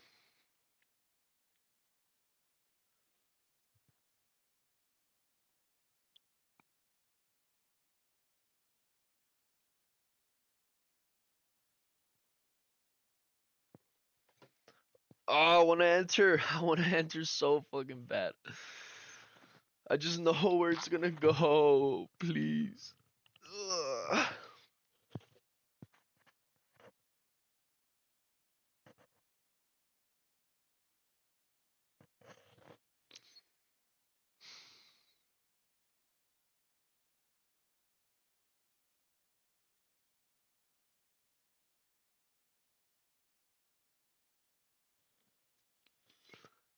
That's a reel and a half, by the way, on the lesson why you shouldn't re-enter.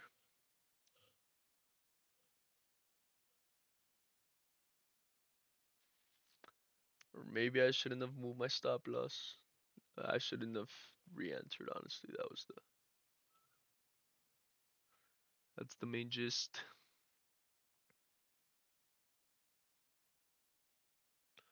Now we're gonna watch as price goes to my TP, and I so want a revenge trade right now, but I'm not going to. It's just painful.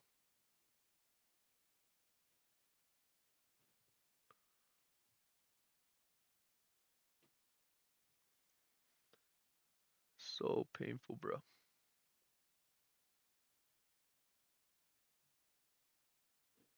Big fucking lesson right there.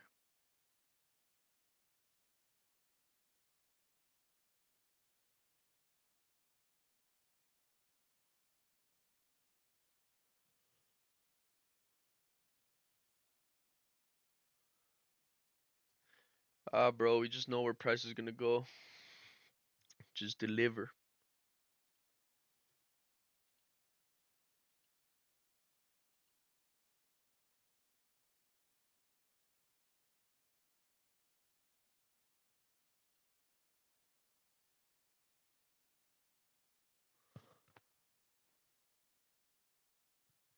I wanna enter. I wanna enter. I wanna enter. I wanna enter.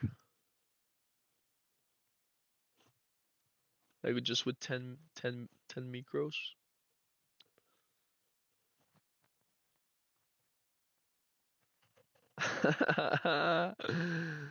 I'm losing it. I'm losing it.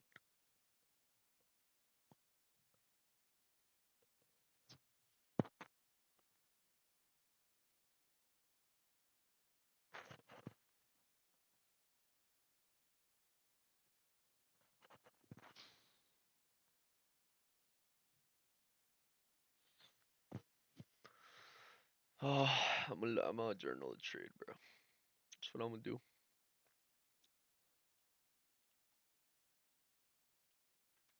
I just know it's gonna take that fucking sell side liquidity, bro. It's hard not to interact with it. Like I want to capitalize on that knowledge, but I already had my chance and I blew it.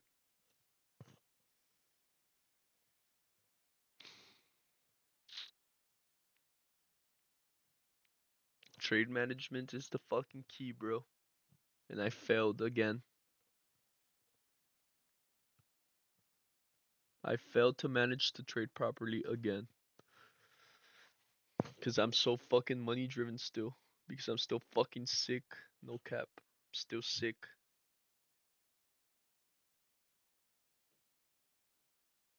Fucking pisses me off.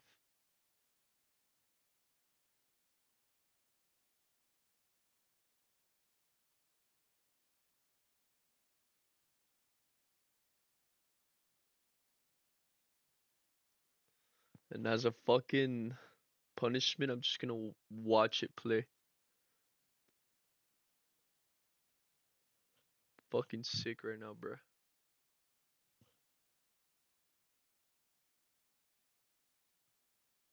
Better position now is neutral in my opinion.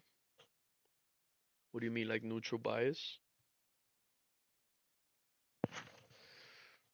Oh, I'm so fucking sick, bro. Why am I so greedy? Why the fuck do I want money, dog? Like, I don't fucking get it, honestly. Fucking impulse just controlled me, you know? The imagination of making more like putting myself over 1K. Damn, I need to take like the profit loss shit off. If I'm being real. Super choppy, no trend today.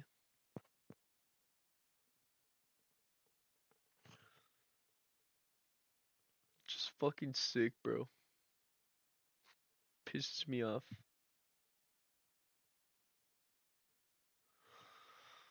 Let me go ahead and journal that though.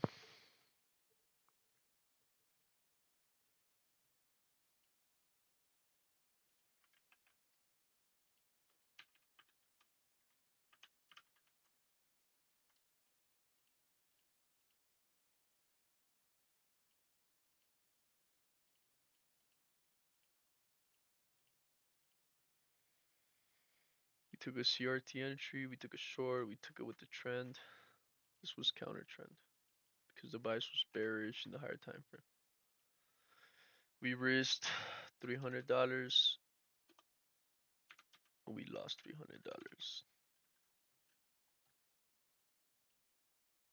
Fucking painful, bro.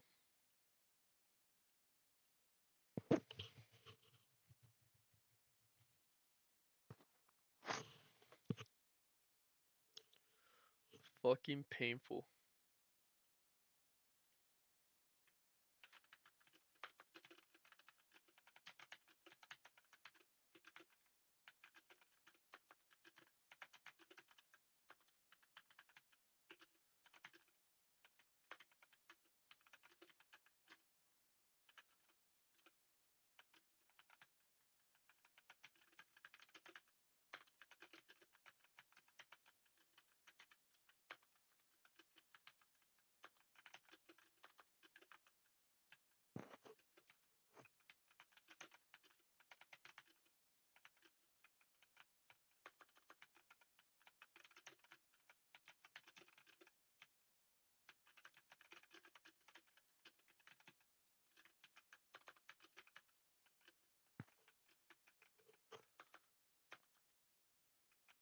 Fucking painful, bro. Like so greedy. We would have been stopped at break even. Anyway. Ah, but it's just fuck, bro. Like why? Why am I like this, bro? Why am I fucking like this? It gets the best of me, bro.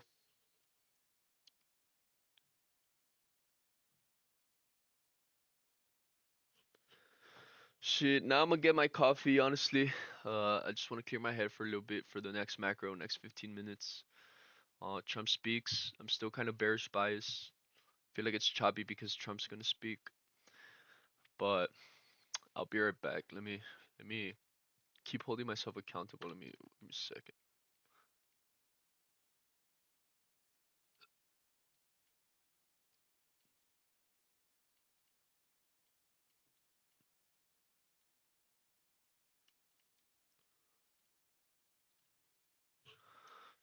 Fucking A.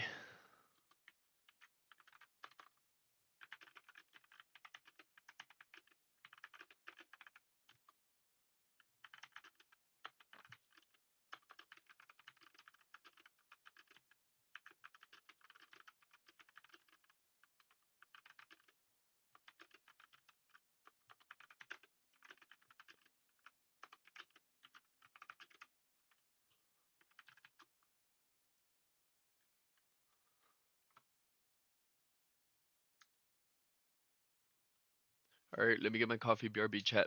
Stick around. We're gonna be active next macro.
Yo, yo, yo, yo. Yeah, what's up? We're back. Holy moly.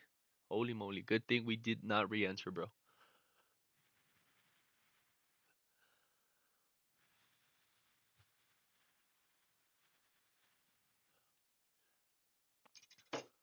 Fuck, bro. Like I'm still kind of pissed with myself, honestly. Um, I'm shameful a little bit. Not really, but I am kind of. Shouldn't have re-entered. I said to myself that I was gonna write on some notes.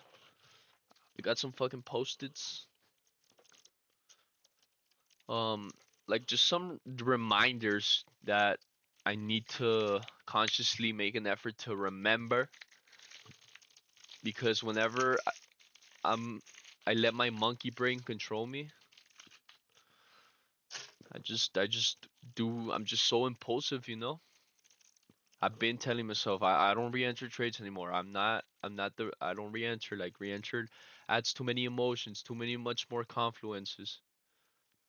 And what the fuck did I do yesterday? What the fuck did I do today? Re-enter, bro. Lovely. You love to see it. I love not holding my word. Fucking damn. Sorry for cursing. I don't want to curse so much either, too. But I just piss myself off so much, bro. Like I'm actually getting tired of it, you know? I'm not getting tired of myself, but like I'm just getting tired of those are the bad habits that I'm trying to take away. But I'm still sick. Like I know I'm still sick. I know I'm still money driven. I know I want the profits. I know I want the payout. Like but I wish I didn't want that, you know? I wish I was just impartial and just fuck. Who doesn't want that, you know? But it's deep engraved into my fucking bones and in my core, dog. But it's hard to shake it off. Damn, I can't open this shit. Let me see. But yeah, like, what is y'all experience with greed, bro? Because it does get the best of me. Keep your head up, King, for sure, bro. I'm opening this up. I'm not sad. I'm just opening this up. I can't open it. Or did you mean it like figuratively? Keep your head up, not literally. Because literally my head is down right now, but not because I'm sad. Because I'm opening this up. Shit, I don't even know how to open this. I mean, yeah. Like it's all good, you know. Like shit, I didn't blow my account. I didn't. You know what I'm trying to say. Like I took a small L. It like part of the trade type shit. But I broke my rules because I re-entered. It's just fuck. It's annoying, you know. Like it's annoying when you don't follow your own rules or when you don't respect yourself, you know. Eventually, you do get tired, and eventually I would hope to make a change, you know? But that change still doesn't happen. I still have to consciously force myself to those good habits. Shit, there's nothing wrong with that, you know? Like I'm pissed a little bit. I'm pissed for not following my rules, which I kept telling myself that I'm gonna do it, but fuck, like I said, I'm still sick, you know? I'm still greedy. I'm still money driven. I still want the payout. The numbers on the screen still affect my brain, my psychology, and my, you know? So like keeping this in mind and saying this, you gotta iterate based upon that. You know, you gotta make some tweaks and changes until the psychology part doesn't affect. Like I don't know, maybe taking the numbers off the screen is gonna be what it takes for me to not give a fuck. You know, and just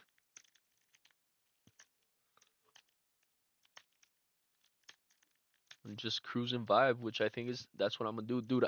This is like the sturdiest fucking packet I've ever seen in my life. I can't get this shit open. Let me see. There you go. Finally, bro. All right. So what we're gonna write here, we're gonna write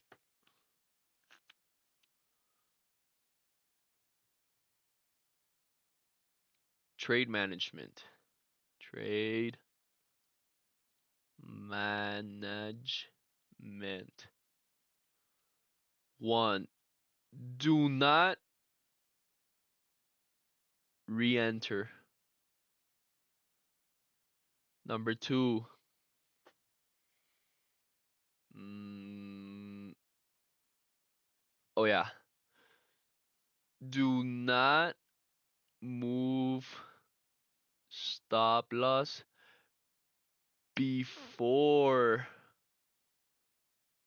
the macro ends. That was another thing I wanted to add to the rules is whenever the macro ends and I'm still in a trade and the trade still doesn't play out, I would move to break even like right here if I was still in the trade. Look right here, this candle was the 15 candle, 11:15. That's where you move to break even, not before, not when it takes some lows, not nah, because I find that that's been screwing with me. Usually the trade wants to happen within the macro, you know? Not you don't want to hold it over the macro. And if I'm not going to want to hold trades after the macro, I'm not going to manual exit. I'd rather just like adjust my stop loss. So that's what we're going to do. Um, do not re-enter. Do not break your fucking rules, bro.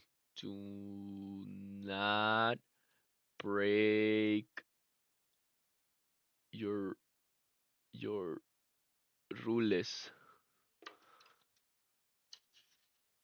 Never ever move stop loss. I have blown many accounts because of that. Maybe all accounts I have blown, it's because I move stop loss. I feel like eventually you do gotta adjust, you know, because there's protected lows. I'm gonna defer with you a little bit.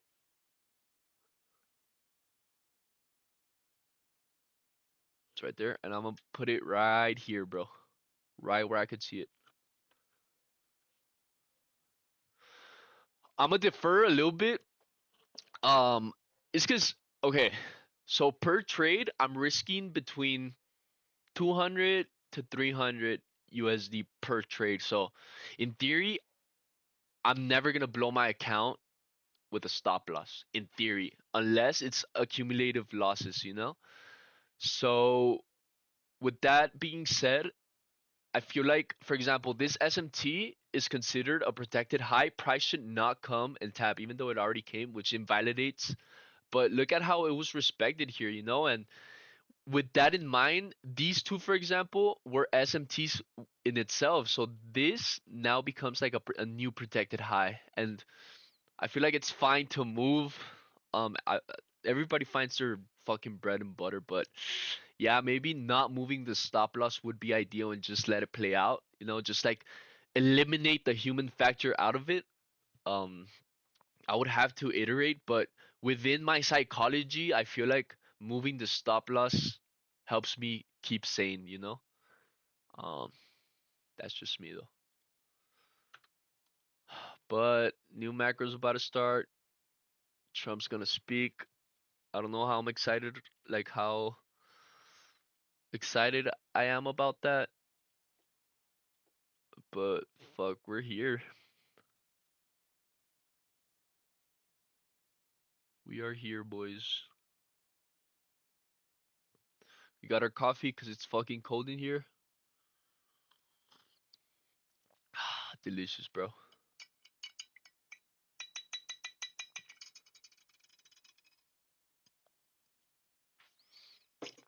But yeah, fuck. I mean, I feel better now, honestly. Like it was just like the quick emotions. Um, but it's painful. It's even more painful more than watching price go without you. It's more painful to disrespect your rules and like you blow your account. You're just like numb because you don't even feel bad anymore. You're just numb. Like you're just fuck. I gotta go through the process again, like of passing the combine, paying for the combine, paying for the activation. Like you're just numb, you know, like going through it. So I'd rather be sad about like a small loss than 10 minutes away from screen helps a lot for sure, bro. Yeah, it cleared my head 100%. How'd you do today, bro? Are you trading or not? You're just watching price. I appreciate you, bro, as well. Like for keeping me accountable and for typing in the chat. Honestly, thanks, bro. Appreciate you a lot. This shit has recording myself has helped me tremendously with noticing my triggers, my bad habits, my bullshit. I feel shame being greedy on stream, obviously, because I feel like I would let a lot of people down because a lot of people count on me. I feel like, even though there's two people here in the stream, damn, two views and I'm already thinking I'm a fucking celebrity and shit. My bad. But I mean like there's like people that count on me that a lot of people message me on Insta and I've had some good messages of people that I have helped and I feel like I would let them down if I like just don't preach what I say or what I do, you know?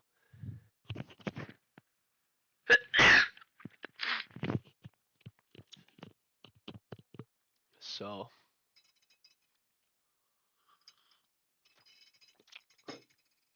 Yeah, 5 minutes for the macro. Trump speaks right now. Um, maybe today could be a day we trade the PM macros. Maybe. I'm not gonna take a trade before 12 because Trump's gonna speak at 12. We maybe want to wait for like 12:10, 12:05 to take a trade.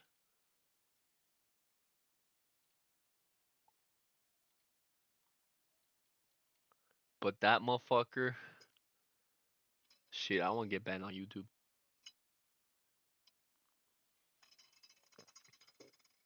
I'm done trading day shit price action. Fuck, I agree, bro. A lot of chop. Good luck, boy. Good luck. Thanks, brother. Thank you, brother.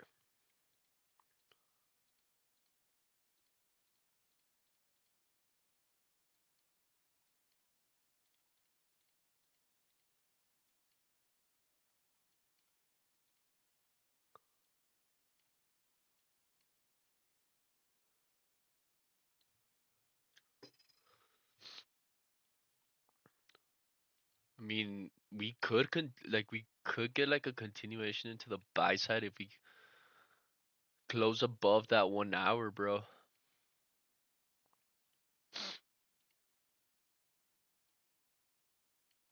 Yeah, maybe it wants to trade inside the 4 hour again. Maybe Trump news is gonna be bullish. Hold up, BRB.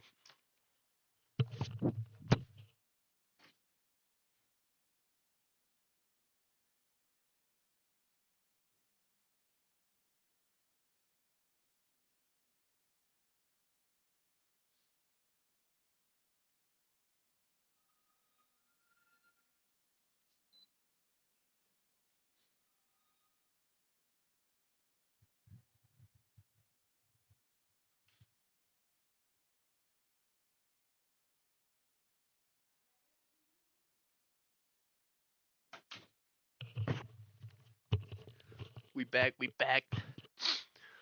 I'm back and I'm better.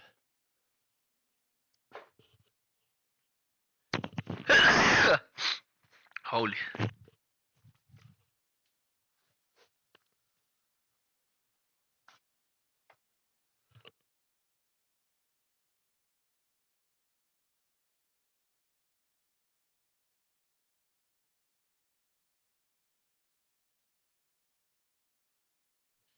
Oh yeah, we're pumping.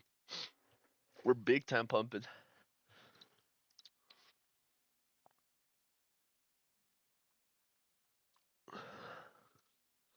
Yeah, let me just look at yesterday's price action and today's price action.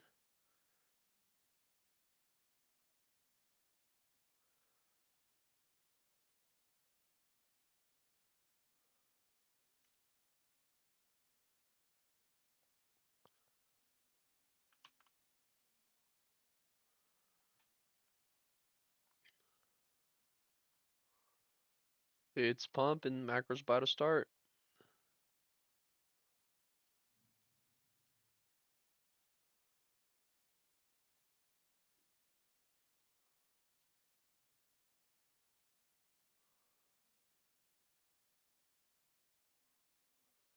What a nasty look at the wigs, bro. So nasty.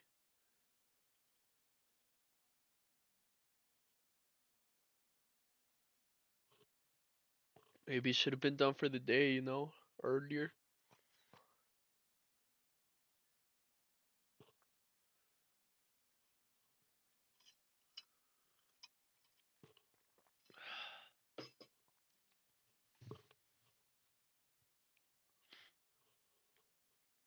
You know what Loki triggered me?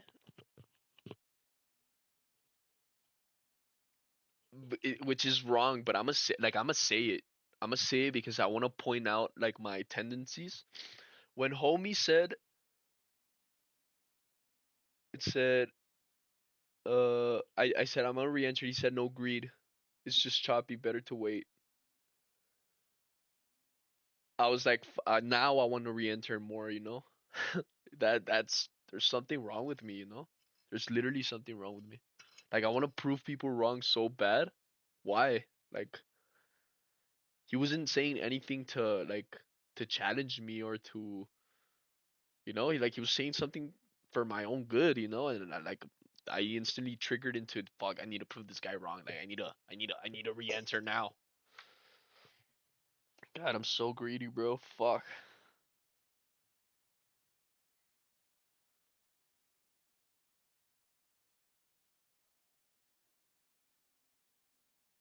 So greedy, so greedy. I need to keep pointing down my flaws. Eventually, I know they'll fade and they'll go away. Do not re-enter. Do not move stop loss before the macro ends. Do not break your rules. Wait, actually, I was gonna do something.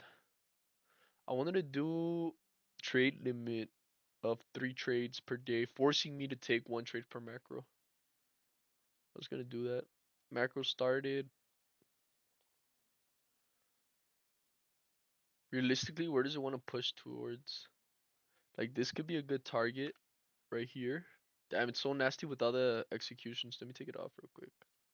I want to keep it on, but let me take it off real quick. Wait, I wanted to move my ballot.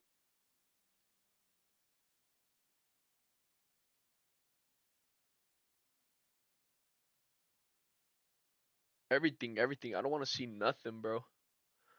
And then,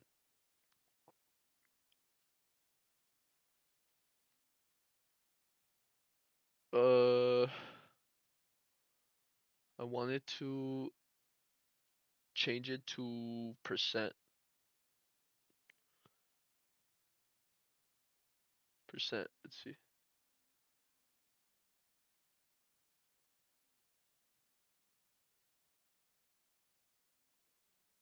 That way we can't fucking see no numbers, bro. And by we, I mean me.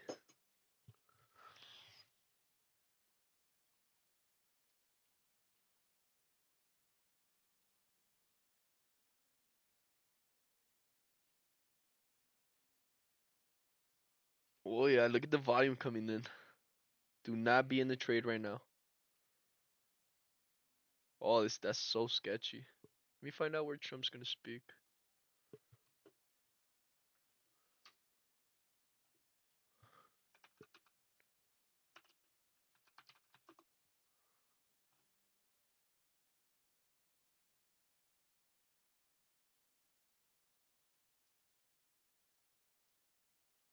Isn't it like in Fox News or something?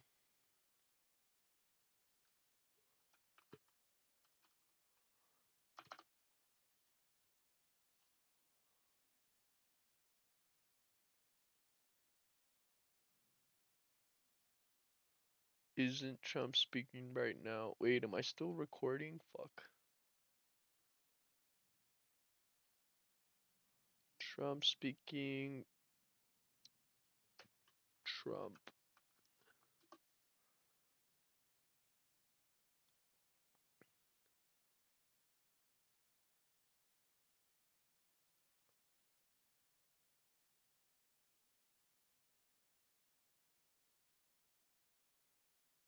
Oh boy, it's tariffs, bro. It's going to be more open-ended. So, Justice Alito, we think it actually cuts the other way. Saying earlier, that's what Justice Jackson said. And, you already confronted. Oh boy. It's gonna be tariffs, bro. We think it actually cuts the other way, as I was saying earlier. That's what Justice Jackson said. And, you already confronted that in Jameson Moore and said it's not that open-ended, even though it's an emergency. And by the way, other emergency statutes have very serious limits. Section 122 is literally about President Nixon's proclamation of an emergency. That's what it's about, and it's limited 15%, 150 days. I mean, what about the authorization for the use of military force in Can y'all hear 2001, this? which gave the Think you can, president right? the power to use all appropriate force? Now, that's pretty open-ended. Would you apply the same non-delegation argument there that you do here? course not, because there you have shared powers between the president in Article 1 and Article 2 powers. That's what I was saying. Well, it and gets Chief into the Justice. question of whether it was delegated or not. What was the scope of the delegation? Absolutely, but there, it's military. There's a whole unique history behind. Yeah, we're gonna wait for the 12 p.m. candle, next 10 minutes. Probably a little later too.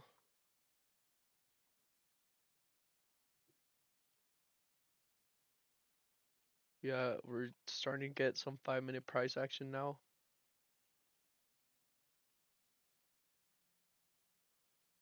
We're seeing these get respected. Yeah, it's just bullish order flow getting respected. We might have a bullish day. You don't want to trade against the trend, so maybe we only look for longs unless prices otherwise. But look at the bullish order flow just being respected since earlier. Look, yep, yep. Like it wants to go higher.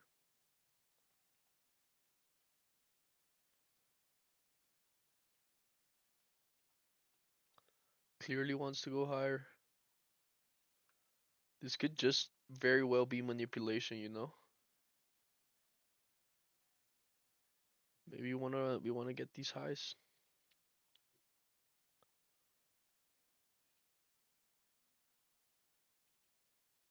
So 15-minute PDRA right there. Let's mark it out. Bigger in the 30, no. In the 1 hour, no. So yeah, there's still a lot of room to go up, you know? Maybe you want to see him manipulate into here and push higher, maybe. In their reply brief is wrong, every which way. I'm saying that's your sixth way of differentiating your CETA, correct? So that was a war powers case. So it's a war powers case. It's about conquered territory. It has nothing to do whatsoever with domestic tariffs. And absolutely, you're right in saying that the way that court, even in those cases, even at the height of the government's power, war powers, they said Congress had to ratify it. And that's what at page 96. And that hasn't happened here. And that has not happened here, not even close. Well, it might not with Congress closed, but they can't even think about it right now.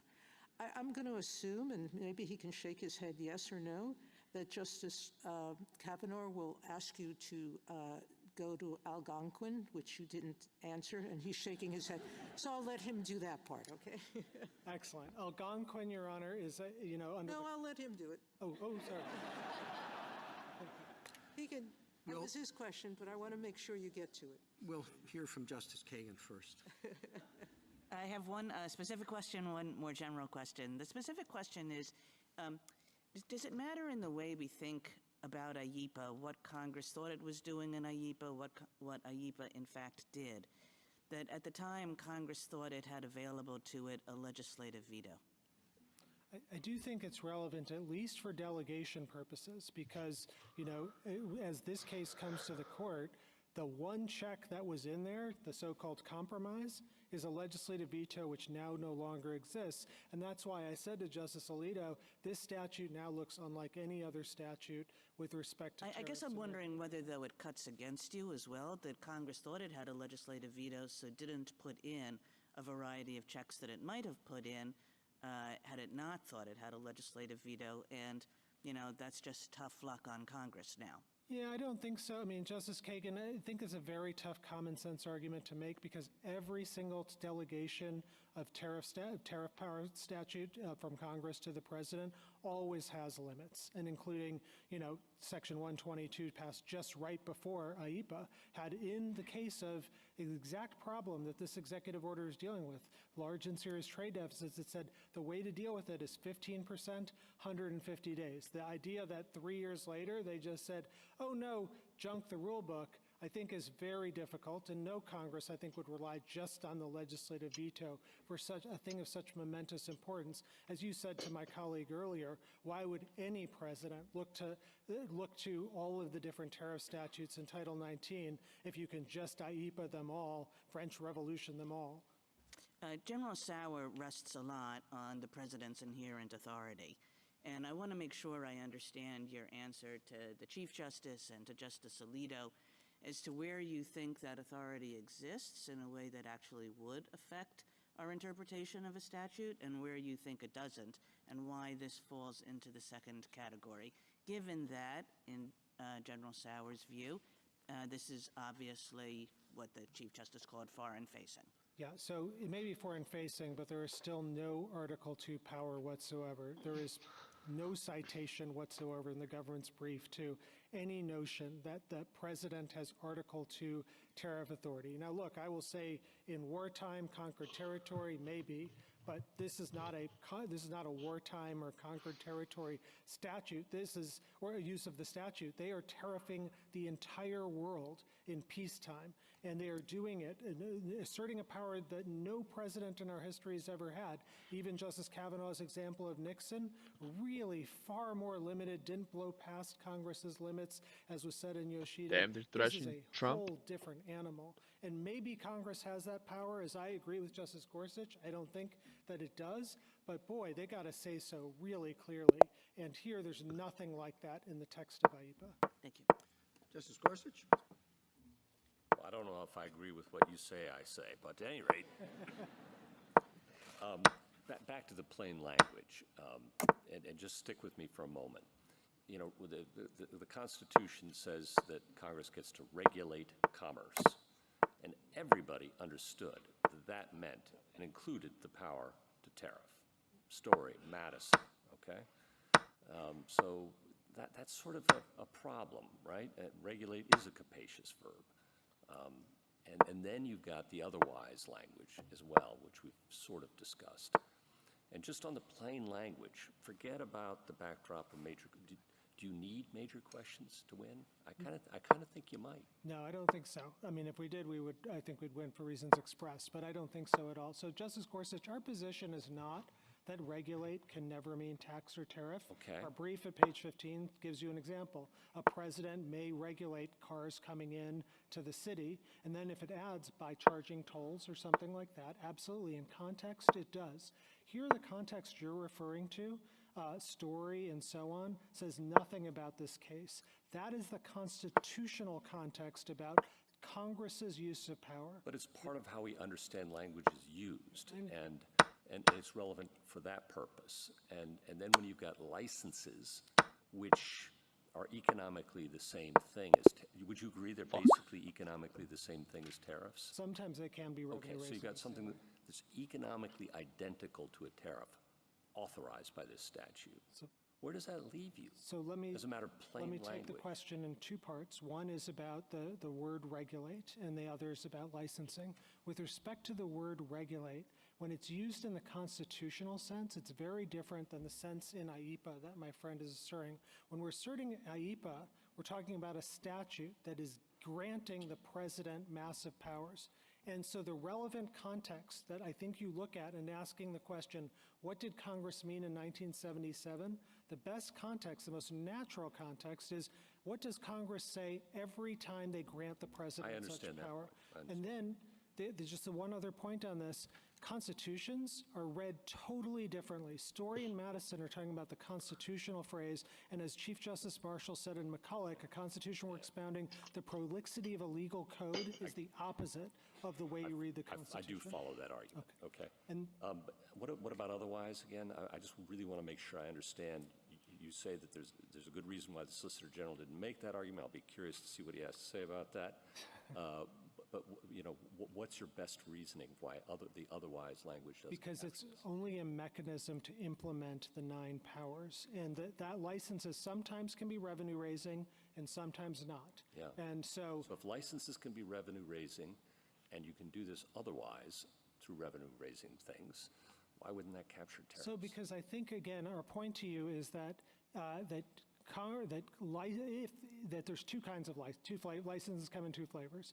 If an executive order is asserting a license fee to recoup the cost of government services or something like that, as I was saying to Justice Alito, that doesn't look different than the other verbs. That's not revenue raising. It doesn't implicate the founder's concern. It doesn't implicate the concerns you wrote about in consumers' research about the fear of the government. Well, you're not answering my question, though, Mr. Kacha. I'm talking about just the plain text here.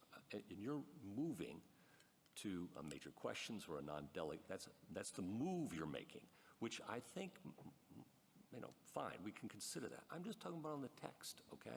It says by means of licenses or otherwise. You've conceded that licenses are economically equivalent to tariffs. And the statute says by means of licenses or otherwise. Right. Regulate. It's only a means, and we looked at the history. Yeah, it's a means. Yeah. Why isn't tariffs a permissible means on the statute? Because, again, it has to be related to the 9 powers that are Well, a given. license can be. We have to acknowledge that. And you've said a license can raise revenue, and you've said a license is equivalent to a tariff economically. So what about otherwise? So, Justice Gorsuch, if the license or the otherwise is raising revenue, then it is a difference in kind from the other verbs. And we looked at the history These of aren't verbs, licenses these are- under TWIA, and we were not able to find any involving licenses or license fees. Okay. Last question, a little further afield. The parties discussed a little bit the analogy to the Foreign Commerce Clause. Of course, next to it is the Indian Commerce Clause. And delegations there were very broad initially and involved licenses once again. And why shouldn't that inform our understanding of the Foreign Commerce Clause? I don't know that I have a position on that. It maybe is a little too afield for me to. Well, if the president has broad authority in one part of the Commerce Clause, why wouldn't he in the next door neighbor? Oh, I see. Because here Congress has specifically been given the exclusive power over tariffs. And so if they're to part with it, I think as this court has said in J.W. Hampton, So which you'd is a say- tariffs case. You'd say the same principle would apply with tariffs with the Indian Commerce Clause. It's a tariff-specific I argument. think it's at least intelligible principles is what this court has used for tariffs specifically, and we think that's the way you should look at this. And then under intelligible principles, this is miles away from any delegation we have ever seen. Thank you. Justice Kavanaugh? Just on the Nixon point, because you said, I think, that the current tariffs are unprecedented. I mean, that was a 10% worldwide tax on every import into the United States, I believe. I mean, we don't need, I just think that's a fact. You have arguments about that. You made good arguments about that, but just wanted that point to be clear. On Algonquin, to pick up on Justice Sotomayor's kind assist, your argument here is that the statute has to use the word tariffs, I think, basically. And we went through Nixon and Yoshida, but then Algonquin. Honestly, I don't get why this is pumping. 232 does not All this use the shit word sounds negative as tariffs. fuck. It uses adjust imports. And President Ford had imposed, again, a pretty significant tariff on oil imports. It was challenged. It got to this court. The attorneys standing where you are stood up and said the license fee now before the court involves the broadest exercise of the tariff power in the history of the American Republic. In fact, we would have to go back to George III's stamp tax to determine as broad an executive power as claimed in this case. The statute is a simple one. It does not mention the tariff on its face. The argument there was the word tariff was not mentioned, used to adjust imports. The court, obviously 9-0, rejects that argument, in part because, as others have pointed out, the court does a lot of questioning. Well, what's the difference between a quota and a tariff? And what's the difference between an embargo and a tariff? And so when the court writes the opinion, it says we find no support in the language of the statute, for respondents' contention that the authorization of the president to adjust imports should be read to encompass only quantitative methods, i.e. quotas, as opposed to monetary methods, i.e. license fees, of effecting such adjustments. So, on your basic point that you need the word tariff, Algonquin says you don't need the word tariff. And that was President Ford's oil imports. It's 9-0. The oral argument goes through this. Your answer. There's a lot there, Justice Kavanaugh, so please bear with me. First, I'd like to clarify what our position is generally and then deal with Algonquin. Our position is not that you have to use the word tariff or any other magic word. It's true that Congress has used a specialized vocabulary since the founding, since 1790, using words like tariffs or duties. But as I was saying earlier to Justice Gorsuch, you could even use the word regulate, as our page 15 of our brief says. Or you could even imagine something that says, quote, the president may regulate importation by requiring importers to pay 10% of the value of goods to the Treasury. So I don't think you have to use any particular word. The question is in context. What is this it- briefing, does Doug? Algonquin didn't have anything like that, but keep going. So Algonquin does have, I think, a context that's miles apart from what the government is seeking here to do with IEPA. So first of all, it is a common sense statute. I understand there's some rhetoric by, common sense reading of the statute, I know there's some rhetoric by the lawyer who stood here before, which is of course forgivable. But it was a statute about one product. 232 is article by article. It's one product. This is a billion products or even more that the government is seeking. The Algonquin was expressly a trade statute. It was the 1962 Trade Act. It's everything this case isn't. Algonquin had a specific reference to the word duties in a separate provision.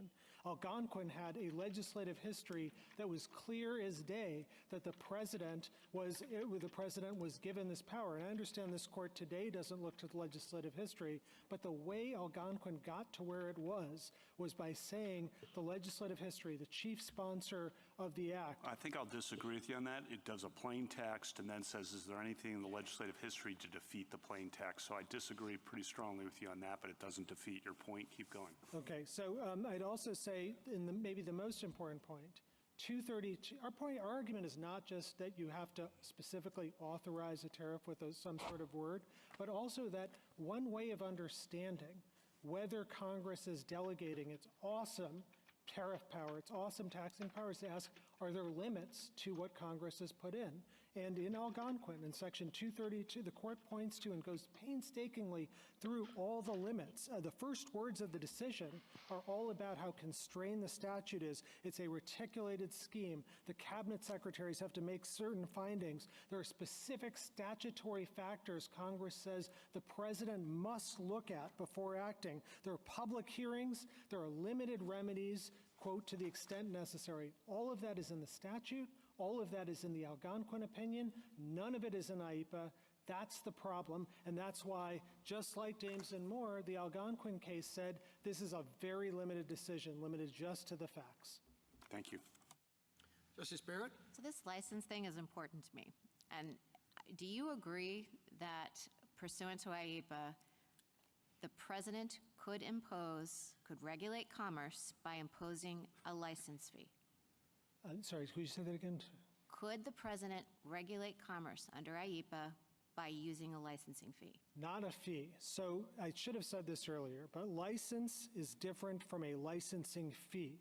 IEPA and TWIA authorize licenses, not license fees, and no president has ever charged, to my knowledge, fees under those two statutes for the licenses. So fees impermissible, licenses okay. Fees permissible if they cover the costs of the scheme? Might be. I mean, but once they start revenue raising, you implicate the most serious concerns. But I thought you conceded to Justice Gorsuch there was no difference between a tariff and a licensing fee.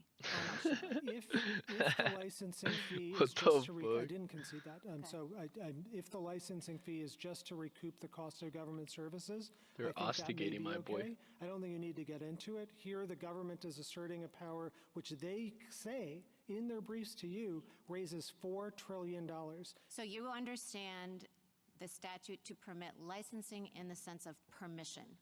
Like, we will not allow you to trade with us. We will not allow your goods to be imported unless we license it. Absolutely, and Justice Barrett, I think like just the natural reading, if you're to look at the word licenses and think, wow, Congress smuggled this incredible power to do all of these different things that the government is For doing real, here, bro. 39% taxes on some countries and others, through the word license, that's Can a you tough one. license exportation? I don't think so, for the reason that, Well, right now, I actually Well, looked it into depends. this. I mean, I think you, maybe not licensing They're setting bro fees, up. Exactly. But could you license exportation? Trump no like puede say we're salir not ahorita, gonna que allow salga ese certain cabrón. products that have Man, national who the fuck security is that? implications to be He exported. cleans the bathrooms, So bro. licensing could be used in that sense, Correct. not as a revenue raising measure. Yes. Okay. So you went back and forth with My Justice short. Gorsuch about the implications of the president's authority over foreign affairs and whether the major questions doctrine applies. You say that in IEPA, the president's war powers are not implicated, and that was part of the reason why you say that we should think of I'm this gonna wait for the differently candle than some of close. the historical examples where the commander-in-chief power war powers were implicated. But the Wait. same language appears in the Trading with the Enemies Act, in which war powers would be implicated. So do you think the language should be, and of course that is what President Nixon relied on. So do you think that the language would be interpreted differently in that context, even though the commander-in-chief power and the war power would be implicated? 100%, I think, it would be interpreted differently. Justice Jackson. Same regulate commerce language. Yes, because once you're carrying over wartime precedents to peacetime for Okay, reasons. I don't understand that then, because everybody agrees the language in IEPA came from the Trading with the Enemy AIPA, what the Act. fuck is So you're saying it AIPA? has one meaning in the Trading with the Enemy Act and a different meaning in IEPA, that same regulate commerce? No, I think that the conquered territory language and all of that may go to the president's Article 2 powers as inherent powers in conquered territory, but I don't think it gets the government where they need to go. The CAC brief and the brief by Professor Paul Stephen goes through and explains why in 1933, when Congress decided to bring these concepts into peacetime, it severed the wartime roots, and there's an extensive legislative history. Okay, I understand that, but I thought that was about, maybe I'm just not tracking. I mean, I think there's been some discussion of whether the president would have inherent Article 2 authority in wartime to Or mein Lang. impose tariffs to this end. Is that what you're talking about? Gonna wait for Are kind you of close. actually talking about a statute that said regulate importation in wartime? Right. And you think it could have the tariff power I conferred don't through know, that man. language in a war-making statute, but not in IEPA? No, I don't think it confers it in either place. I think the president, it's located, the president's power in conquered territories, not in the Trading with Enemies Act or anything like that. Okay, so but it's rather inherent inherent. constitutional Exactly. power coming from the law of war. Okay. And then if you win, tell me how the reimbursement process would work. Would it be a complete mess? I mean, you're saying before the government promised reimbursement, and now you're saying, oh, well, that's rich, but how would this work? It seems to me like it could be a mess. So the first thing I'd say is that just underscores just how major a question this is. The very fact that you were dealing with this with quotas, there's no refund Mein process Lang. to the tunes of billions of dollars or embargoes, but there is here. But for our case, the way it would work is, in this case, the government stipulated for the 5 plaintiffs that they would get the refunds. So for us, that's how it would work. Your question, I take Order it, is on filled. everyone else. We don't have a class action or anything like that. With respect to everyone else, there's a whole specialized body of trade law, and it's in 19 U.S.C. 1514 outlines all these administrative procedures. It's a very complicated thing. There's got to be an administrative protest. There was a harbor management case earlier that this court was involved with in United States Shoe, in which the refund process took a long time. There were any number of claims and equitable relief. So a and other mess. things. So it's difficult, Okay. absolutely. We don't deny that it's difficult, but I think what this court has said in the McKesson case in 1990 is that serious economic dislocation isn't a reason to do something. Northern Pipeline, you guys stayed your decision for a while in order to let the congressional process unfold. There may be a congressional process here as well. You may be able to also be that this court could limit its decision to prospective relief under the John Q. Hammonds case. So there's lots of possibilities.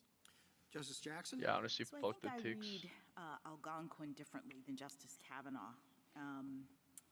When I look at its analysis, it absolutely does a textual review, but then it says, quote, turning from Section 232's language to its legislative history, again, there is much to suggest that the president's authority extends to the imposition of monetary exactions. And I appreciate that perhaps that factor is no longer in vogue, but did you look into the legislative history here to determine whether there is anything that supports the conclusion that Congress actually intended for this IEPA statute to allow or authorize the president to impose these tariffs? I did, and if I blinked, I would miss it because it was virtually nothing. And in fact, both page 2 of both the House and Senate report outline all of the powers that are given under IEPA, and none of them have tariff. There's one brief mention of tariff in the legislative history, but nothing else. And by the way, IEPA passed by voice vote. It was, there was not controversial. We don't deny IEPA as a big, major statute, but the question is, did it authorize tariffs? One of the most contested things since our founding. And We've you had say there's battle nothing in after the battle. legislative history Zilch. to suggest it. Now, to the extent that Congress did authorize the president to do something, that those verbs are there, that the Congress was giving the president some authority, do you see a theme connecting those verbs? What was Congress trying to do? And let me just say that I see in the Senate report, which I mentioned earlier, that Congress says that it was trying to give the president the authority to, quote, control or freeze property transactions where a foreign interest is involved. And that seems to dovetail with the verbs that are being used in the statute, but what's your view of what Congress was trying to do with this legislation? That's exactly right. They're responding to all sorts of foreign policy emergencies and foreign threats, and they're giving the president economic sanctions power. So what does the word regulate importation do under that framework? If we understand that Congress was trying to give this kind of embargo authority in the time of an emergency, when it says regulate importation, what was it envisioning? It was envisioning all the things that the president since 1977, going back to Justice Kavanaugh's question, have used it for. So they've used it for quotas, like limitations on the number of goods. They've used it for screening and reporting requirements, like Executive Order 12284 about reporting property of the Shah.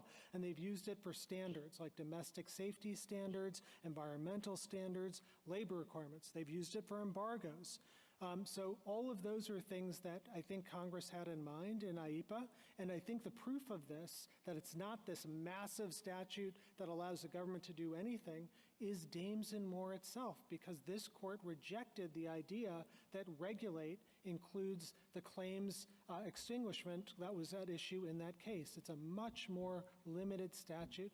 And Justice Jackson, there was a predecessor, Justice Jackson, who said, that, quote, for all its defects, delays, and inconveniences, men have discovered no technique for long preserving free government except that the executive be under the law and that the law be made by parliamentary deliberations. Such institutions may be destined to pass away, but it is the duty of this court to be last, not first, to give it up.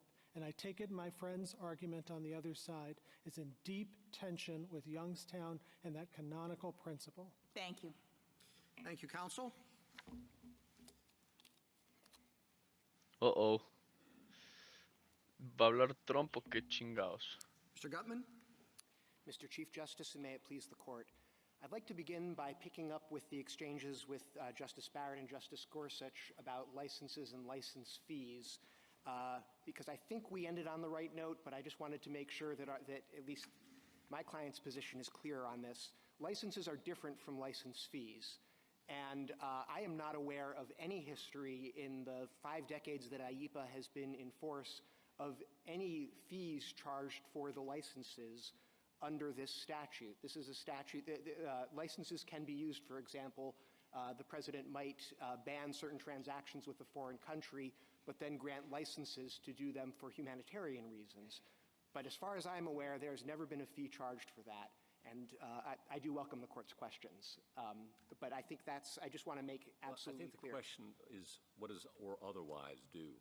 Well, or otherwise could be of things like instructions or licenses, but again, it's fundamentally having something that is a revenue-raising measure or even that is just an exaction of some sort is fundamentally, categorically different from what we understand instructions and licenses to be involved, just like we think regulate doesn't carry the financial connotation given the other verbs there. If I could turn to some of the 19th century history that we were discussing as well, because I think there may be a little bit more to add there. The 19th century cases about the president's inherent Article II authority to, with respect to, in a wartime, with respect to importation is not the power to impose tariffs on imports coming into the United States. That is not what any of those cases were about.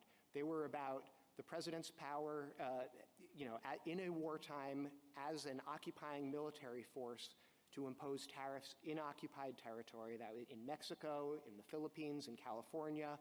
The Civil War case might be the closest case, but even there, what we were talking about were essentially, there were licensing fees, but they were export fees. They were fees that were being imposed on the exportation of cotton from the occupied South into the North. And so I don't think any of that provides authority for this general notion that there is a background principle that the president, even in wartime, has an Article II authority to impose tariffs, certainly without the consent of Congress. So you agree, I assume, given all the verbs in this list, ES that took the high the already. president could do something like just shut down all trade between ES took the us high. and, say, China, right?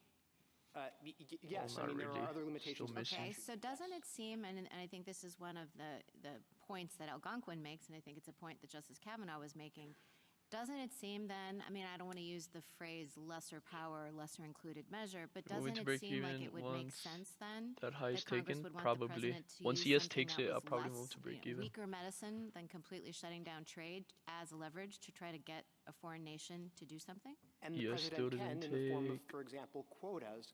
But what makes an embargo yes, or took quotas it. fundamentally different from tariffs, as my friend has already explained, is the revenue-raising aspect of that. That makes it a far more significant power.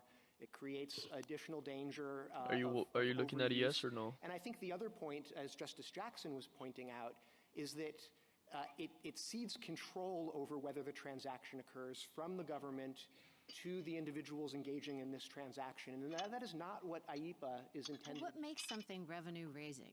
I mean, fees raise money, and unless they're going to be kind of one-to-one, this is exactly what it costs. I mean, it might raise some surplus. It might raise some extra. So is it the purpose?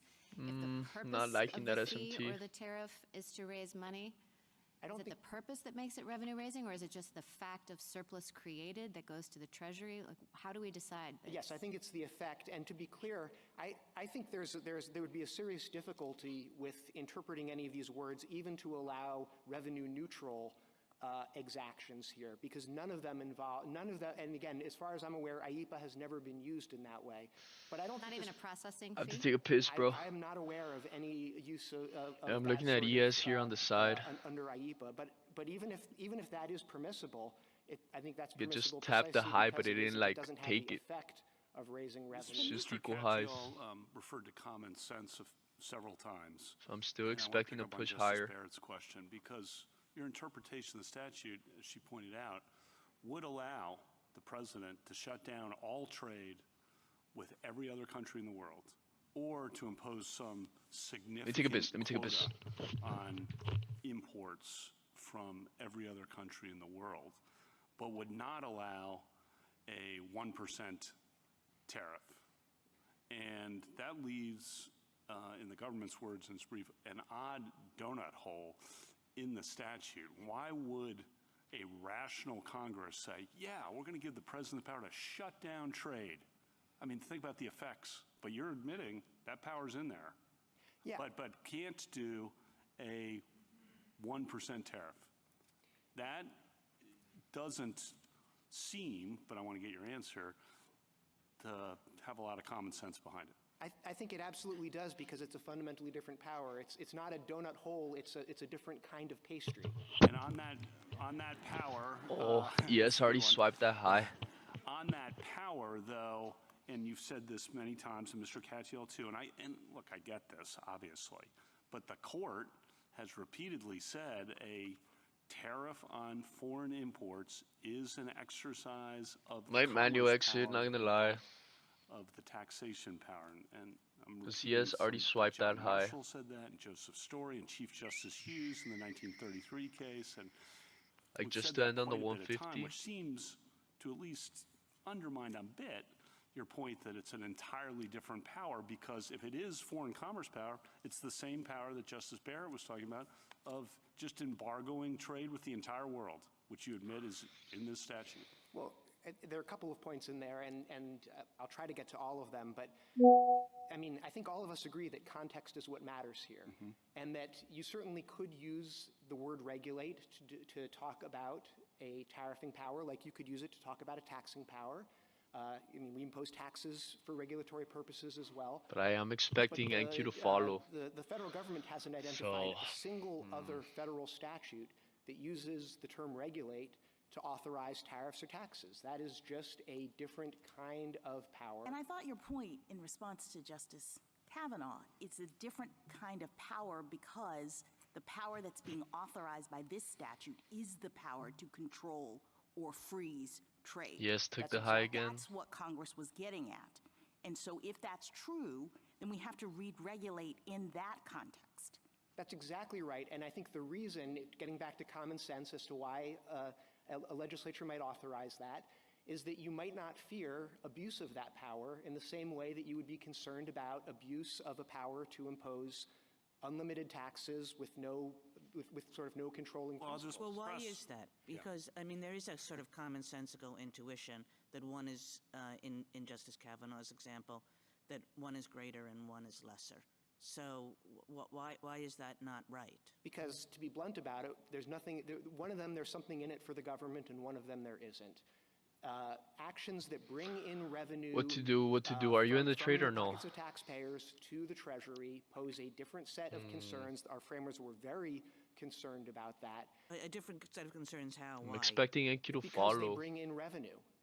And because that creates Well, that seems a little tautological. Like, why is it that the revenue raisers are in a different category? Because if there is some sort of international emergency and the appropriate way to deal with it is to make sure that no more than 1,000 of this product comes into this country at a particular time, this statute gives the president the power to ensure that exactly no more than 1,000 come in at this time. Setting a tariff doesn't ensure that only 1,000 will come into this country. It cedes control over whether the transaction occurs. And what it does is it then Yes, is about to take a major revenue high. to the Treasury, and that is again something that our framers thought was extremely important and a core. I want to see that But push. Algonquin, I mean, this kind of goes back to Justice Kavanaugh's point. Algonquin rejects the idea that it was impermissible to use the fees, and we can call them, license fees that functioned as tariffs or duties in that case, whatever. But Algonquin said that Congress could use the exaction of money to control quantity. Yeah, I'm I long. hear what you're saying Reduce is risk like we because can of control S&T, quantity by but still in numbers it, by same, imposing bro. hard limits, but not by money. But that's not what Algonquin said. So I guess why? Yes, Well, just and- took the and high, and bro. I don't mean to think I suggest just that want you a can't manual use, exit here. Exactions to control quantity. Look at the 15-minute I for think yes. Algonquin just shows the importance of context. It might be perfectly natural to read a phrase like adjust imports in the context of a statute that talks Like, about there's tariffs, in the major context of S&T. the Trade Expansion Act that has all sorts of provisions about tariffs and about the president adjusting tariff rates.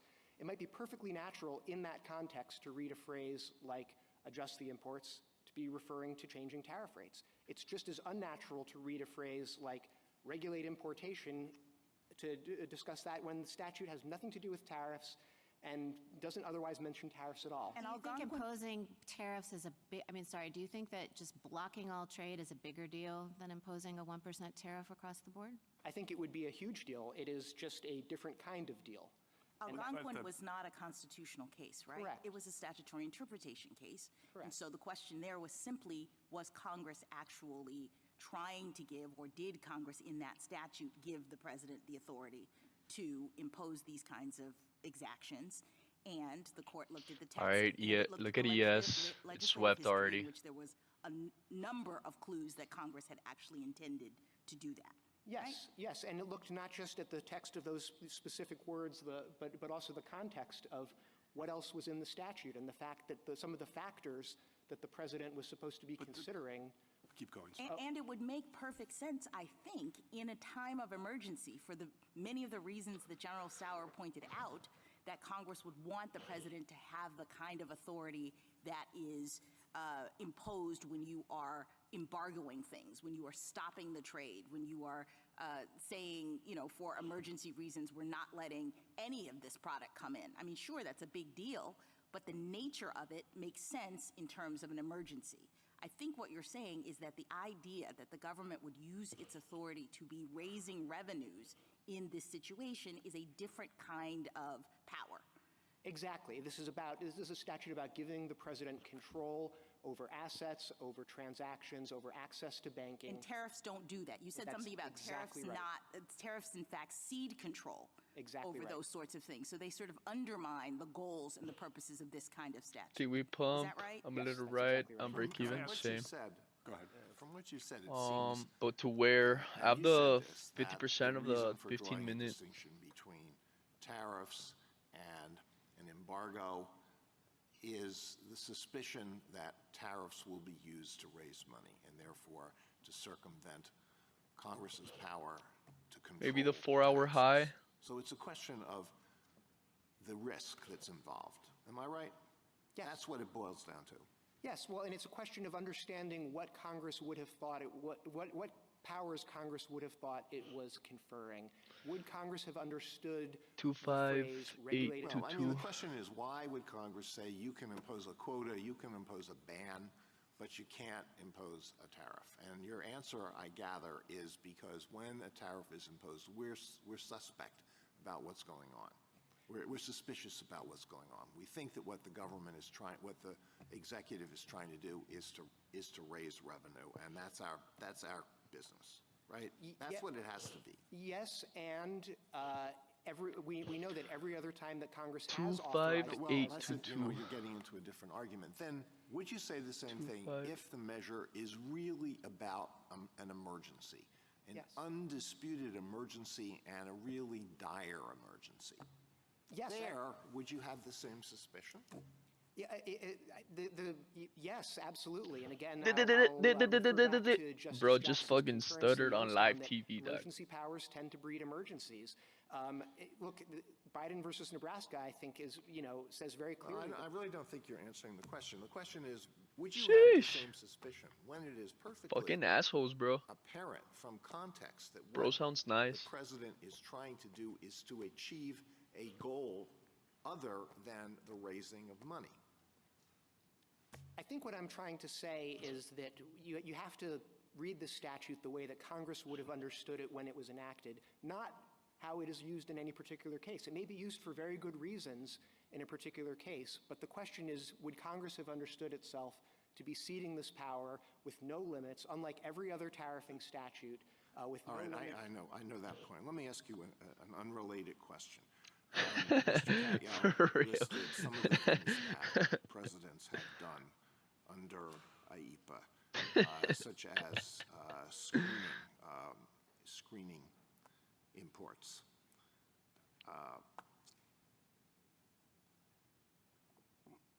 Do any of the other verbs in IEEPA talk about could screening of imports be done under any of the other verbs in IEEPA? I think maybe, but it would have been... Which one? Prevent. And so I think the question would be... Screening is preventing? Well, I think it depends what you're screening for, but if you were... okay, how about imposing domestic requirements that promote... Order filled. ...to safeguard domestic safety? Any other provision besides regulate? Any other verb besides regulate that would... Got stopped again, out. I think if we're in talking profit. about potentially blocking some property from coming into this country because of safety concern, it might be that prevent would have gotten you there. What I think regulate does is it clarifies and amplifies that you don't just, it can be nuanced in that way. It can say we will let this come in if it has certain safety requirements, if certain features have been disabled, something like that. And I think regulate harmonizes with prevent, investigate during the pendency, block during the pendency of an investigation. Damn. Those sorts of verbs. On the context point, the context of this statute, what Congress would have understood, it's an emergency statute. And presumably Congress wants to give the president tools to respond to the emergency in an appropriate way. And it seems odd to imagine a meeting in the Oval Office where the president's told, well, we have a problem with, I won't name a country, but country X, and you can stop all trade with that country. I mean, I'm not sure that's a, wise policy to give that much, but it's there, right? You agree it's in this statute. And the president says, well, that's too extreme. I want to calibrate my response to deal with this, and maybe a tariff of some kind. Like, well, you can't do that. Oh, fuck, So I you're fucked up. forcing the president to respond to an emergency. And, Justice Alito's raised the point about, a real emergency. And you're taking away the president's suite of tools when the one is much You more literally just got extreme stop that was hunted authorized. and That just seems a bit unusual. Think about India right now, the tariff on India, right? That's designed to help settle the Russia-Ukraine war, as I understand it. Don't pretend to be an expert.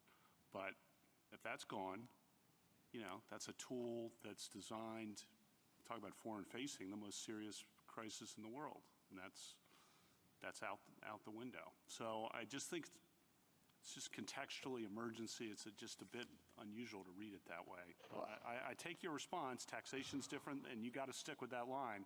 No, and I don't think it's just that. Because I do think it's that, but it's also that there are a range of tools that are more calibrated that the president can do. It doesn't have to be a complete embargo. It could be limits on particular kinds of products. It could be quantity, I get it, quality. but in the limits. history of trade efforts to respond and push back, you're taking one away. Well, and the president, and there are many other statutes that might apply depending on the get exact that. circumstances, Fair- 201, 301, 232. Counsel, That's I a good think what point. we're forgetting here is a very fundamental point, which is the Constitution is structured so that if I'm going to be asked to pay for something as a citizen, that it's through a bill that is generated through Congress and the president has the power to veto it or not, but I'm not going to be taxed unless both houses, damn, the executive and the legislature, have missed made out that on the big choice, move. correct? That's Hopefully you're exactly still right. in it. So And so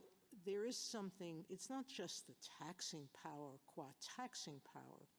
The question is, do we permit the president to use the taxing power to affect his personal choices of what is good policy for me to pay for? that's exactly right. The question is It who hasn't- decides. Who decides and under what circumstances? Now, with respect to this, I mean, I'm not even going to the pretext argument, okay? But the president threatened to impose a 10% tax on Canada for an ad it ran on tariffs during the World Series. He imposed a 40% tax on Brazil because Still in its it. Let's Supreme go. We're about to Court get stopped permitted out. the No, take prosecution profit of right one there. of its former presidents Tapped. for criminal activity.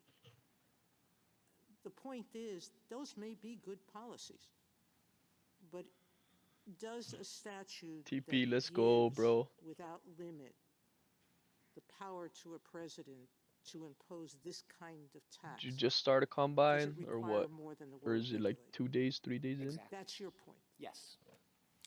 Thank you, counsel. Hopefully you went with size. Mr. It's a big Cockfield move. say anything this morning? that 5, you 10 disagree? micros. No, I think we cleared up any maybe potential disagreement about licensing fees, but I think we all agree on that. Okay. Justice Thomas? Anything further? Justice Kate? First day, Gorsuch. 50K combine. And I just recording? wanna follow up on What? Justice Sotomayor's question at the end of a long. That's crazy. It does seem to me. And tell me if And I'm how did you wrong, feel? that Different the or no? really key Or part not of yet? the context here, if not the dispositive one for you, is the constitutional assignment of the taxing power. The one to above is Congress. gay. Oh, look The who it power to is. reach into the pockets of the American Well, well, people well. is just different, and it's been different since the founding and the Navigation Acts. You missed out on the big Part move. of the spark of the American Revolution, where Parliament asserted the power to tax, to regulate Stubborn commerce. Some of those were Hey, revenue raising, some of them didn't raise a lot of revenue. We had a lot of pirates. Bro, there's massive in bearish America at the SMT. time. And Americans thought Yes, took a big even ass high. Parliament couldn't do that. that had to be done locally through That our elected NQ is representatives. so far off taking. Isn't that really the major question? You missed. Wait, let me. Non-delegation, whatever you want to describe it. Isn't that what's really animating your argument today? I think it's a huge piece of what's animating our argument. Thank you. Ms. Kavanaugh? Mrs. Jackson? Can I just invite you briefly to address your kind of second-tier arguments? Assuming that the president can impose these sorts of tariffs, why do you think, for example, that the trafficking tariff here does not deal with the drug trafficking emergency for the purpose of this analysis? So it doesn't deal with it because it's not a sanction imposed against traffickers. It is if you think of Sticking it as a around for the sanction, it is PM. a sanction imposed against people importing lawful goods in the hope. Doesn't that that happens all the time, right? I mean, all the other authorities indirectly provide leverage on countries in this way. I don't think so. I think that they are, the history of IEPA and even of TWIA is imposing sanctions directly on the wrongdoers. These are statutes about providing sanction authority against international actors whose behavior we want to change, and that's not what tariffs do. All right, thank you. Thank you, counsel. Rebuttal, General Sauer? Thank you, Mr. Chief Justice. Just 3 points. One, an interpretive point. Hey, don't start beef, Joe. Don't start beef, dog. We're trying to change. Licenses or otherwise. Their argument is that that phrase carries with it a whole host Wait, of cell model unenumerated forms of printing. regulation, including quotas, licenses apparently that come with fees as long as they're sort of profit neutral. I want to short now. I want to short, boys. I want to short. I want to short. Qualitative restrictions, reports, and so forth. It's just that the one form of regulation that they would not include is tariff regulation, which of course is the quintessential, most historically tested method of regulating imports. And so that additional phrase about by means of instruments, licenses, or otherwise really sort of reinforces. This brother needs to clear his throat, like, or drink some water. Plain text of the statute, their argument is a donut-type argument, and it's not an argument that does justice to the statute's plain text. On the non-delegation point, Justice Gorsuch, you alluded to. Damn it, tapped the FVG to the tick, and they just rejected it. A lot of sell orders. In July of 1790, Congress passed a statute that essentially delegated to President Washington essentially the entire scope of the Indian commerce power. He said you can do commerce with Indians if you have a license that you had to pay a fee for, and that will be subject to such rules and regulations as the president makes with no further guidance. So when it comes to this foreign-facing there, it's obviously analogous because it's the Indian tribes, not foreign sovereigns, but this foreign-facing situation, we have a very sort of deep and profound historical pedigree through broad delegations. Perhaps.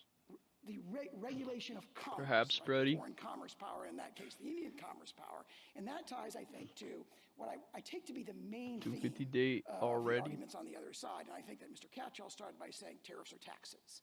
We're watching. We're just watching. The answer I think I was giving to the Chief Justice. I'm sensing a big move. If you look at these tariffs, these policies, it is clear that these policies are most effective if nobody ever pays the tariff. If it never raises a dime of revenue, these are the most effective use of this particular policy. And I said there's two buckets there. One is, first of all, when it comes to the trade deficit emergency, if no one ever pays the Bro, that tariff, brother instead needs they water. direct It's their making my shit dry as domestically and fuck. spur the creation of the rebuilding of our Why does he talk like that? hollowed out manufacturing base. That directly addresses the crisis. It's more effective if no one ever pays the tariff. That's the point of it, really. That's a fundamental point of it. And that's one piece of these. And then as to both of them, as to both of the declared emergencies, the tariffs are an incentive, a pressure point, leverage, bargaining chip, as the court said in Dames and Moore. Too much drugs, Countries to perhaps. change their behavior Drugs and to alcohol. address the Burning the foreign arising esophagus. emergencies. So if you look, for example, to take a historical example, last week's trade deal with China, it unlocked access to rare earth minerals, which of course have a critical national security aspect to them, and it got China for the very first time Wait, this guy's dropping to facts. change its policy with respect to fentanyl precursors, which is a crucial piece of that. Those tariffs, if no one ever collects them, but the threat of imposing those tariffs gets China and our other trading partners across the world to change their behaviors in a way that addresses this, then that's the most effective use of the policy. So they're clearly regulatory tariffs, not taxes. They are not, they're not an exercise of the power to tax. They are the exercise of the power to regulate foreign commerce. And that's why the statute says regulate. It doesn't say tax, it says regulate. And for that reason, we are squarely within the tradition that I was talking about SMT before right of here. very broad, historically very Wait, broad though. delegations of the power to regulate foreign commerce to the president because he has inherent article of authority in the area of SMT. foreign affairs, although not that. It has Still to be printing, delegated though. to him, otherwise the delegation would be superfluous. And for all those reasons, we ask the court to reverse both the decisions below. Thank you, counsel. The case is submitted. We missed on the big move.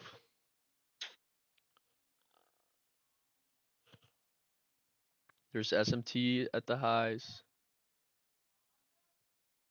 Still printing though.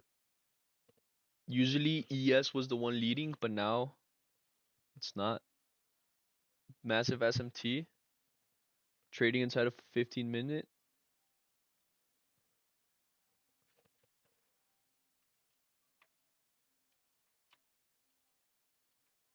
Maybe you want to see the change in the state. Macro's just starting.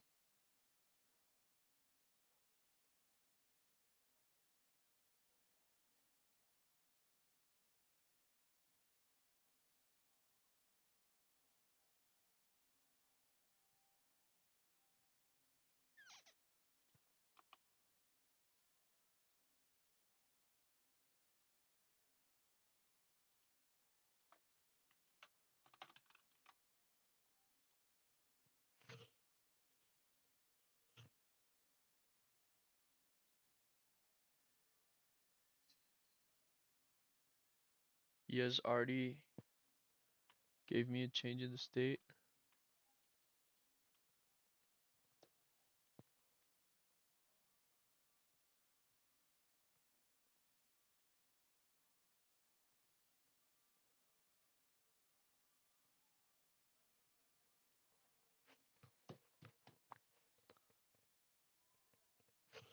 Wait, is it over?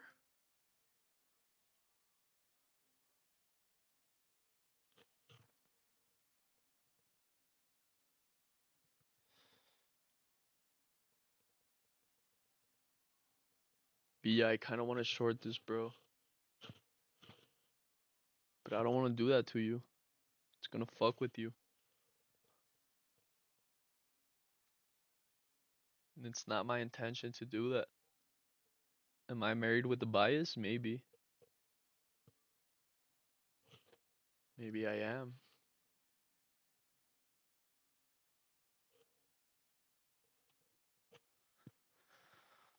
At least give me a change in the state. There's still no change in the state. Loki looks bearish, but I don't know. It's because look at ES. That's what's tripping me out. ES was the one leading, no? Now it made this SMT. ES failed to take it. ES already printed a change in the state.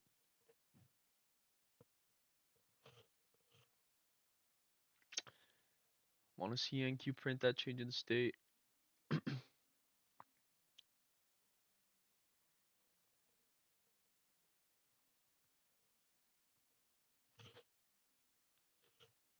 Just hold, just hold it. You have one run or no? Like just hold it, like it's all good.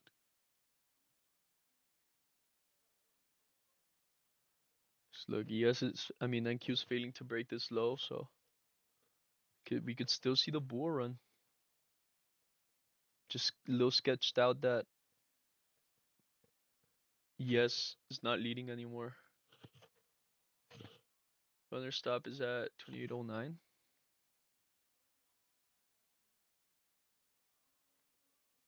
All right.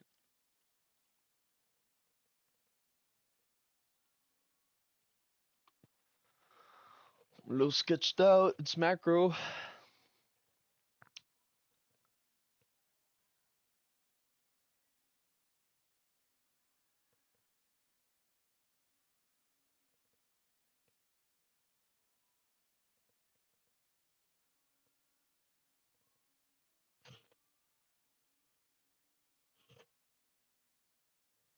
It's decorrelated right now. One is pumping, one is dumping.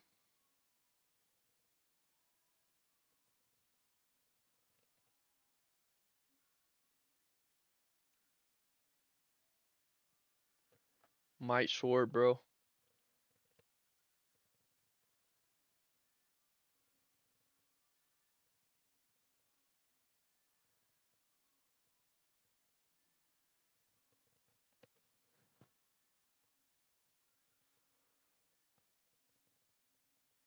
Order filled.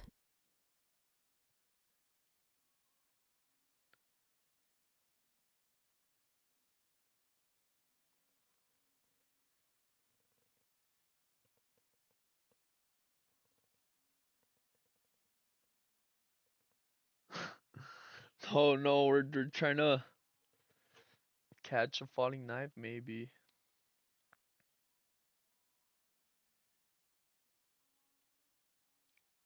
Shit, bro, just give me all the lows. Like, give me all of it.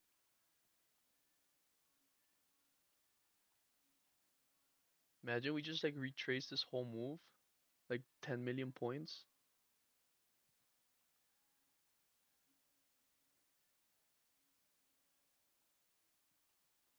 All of it, I said.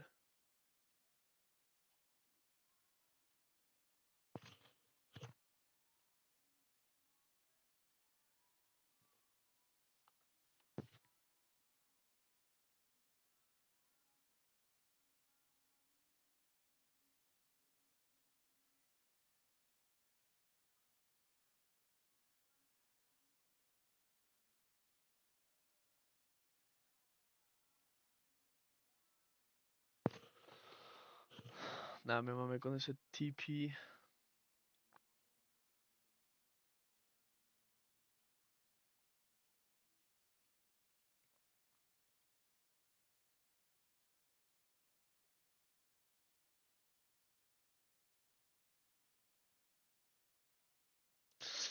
Oh, we're tapping into a 5 minute. Oh no, this could definitely still look bullish.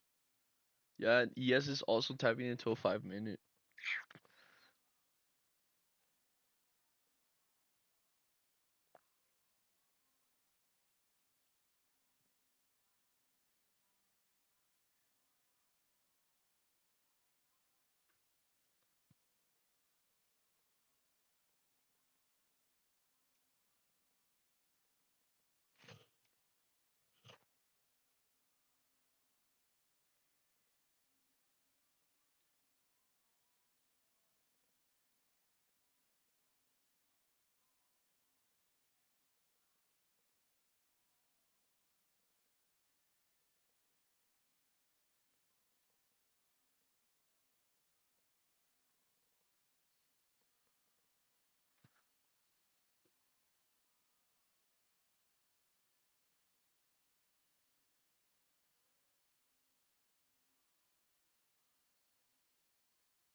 Good luck, G. I'm out. All right. Thanks, brother. Take care. Thanks for tuning in. Hey, let me see those videos though. Baggy.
It's getting heavy.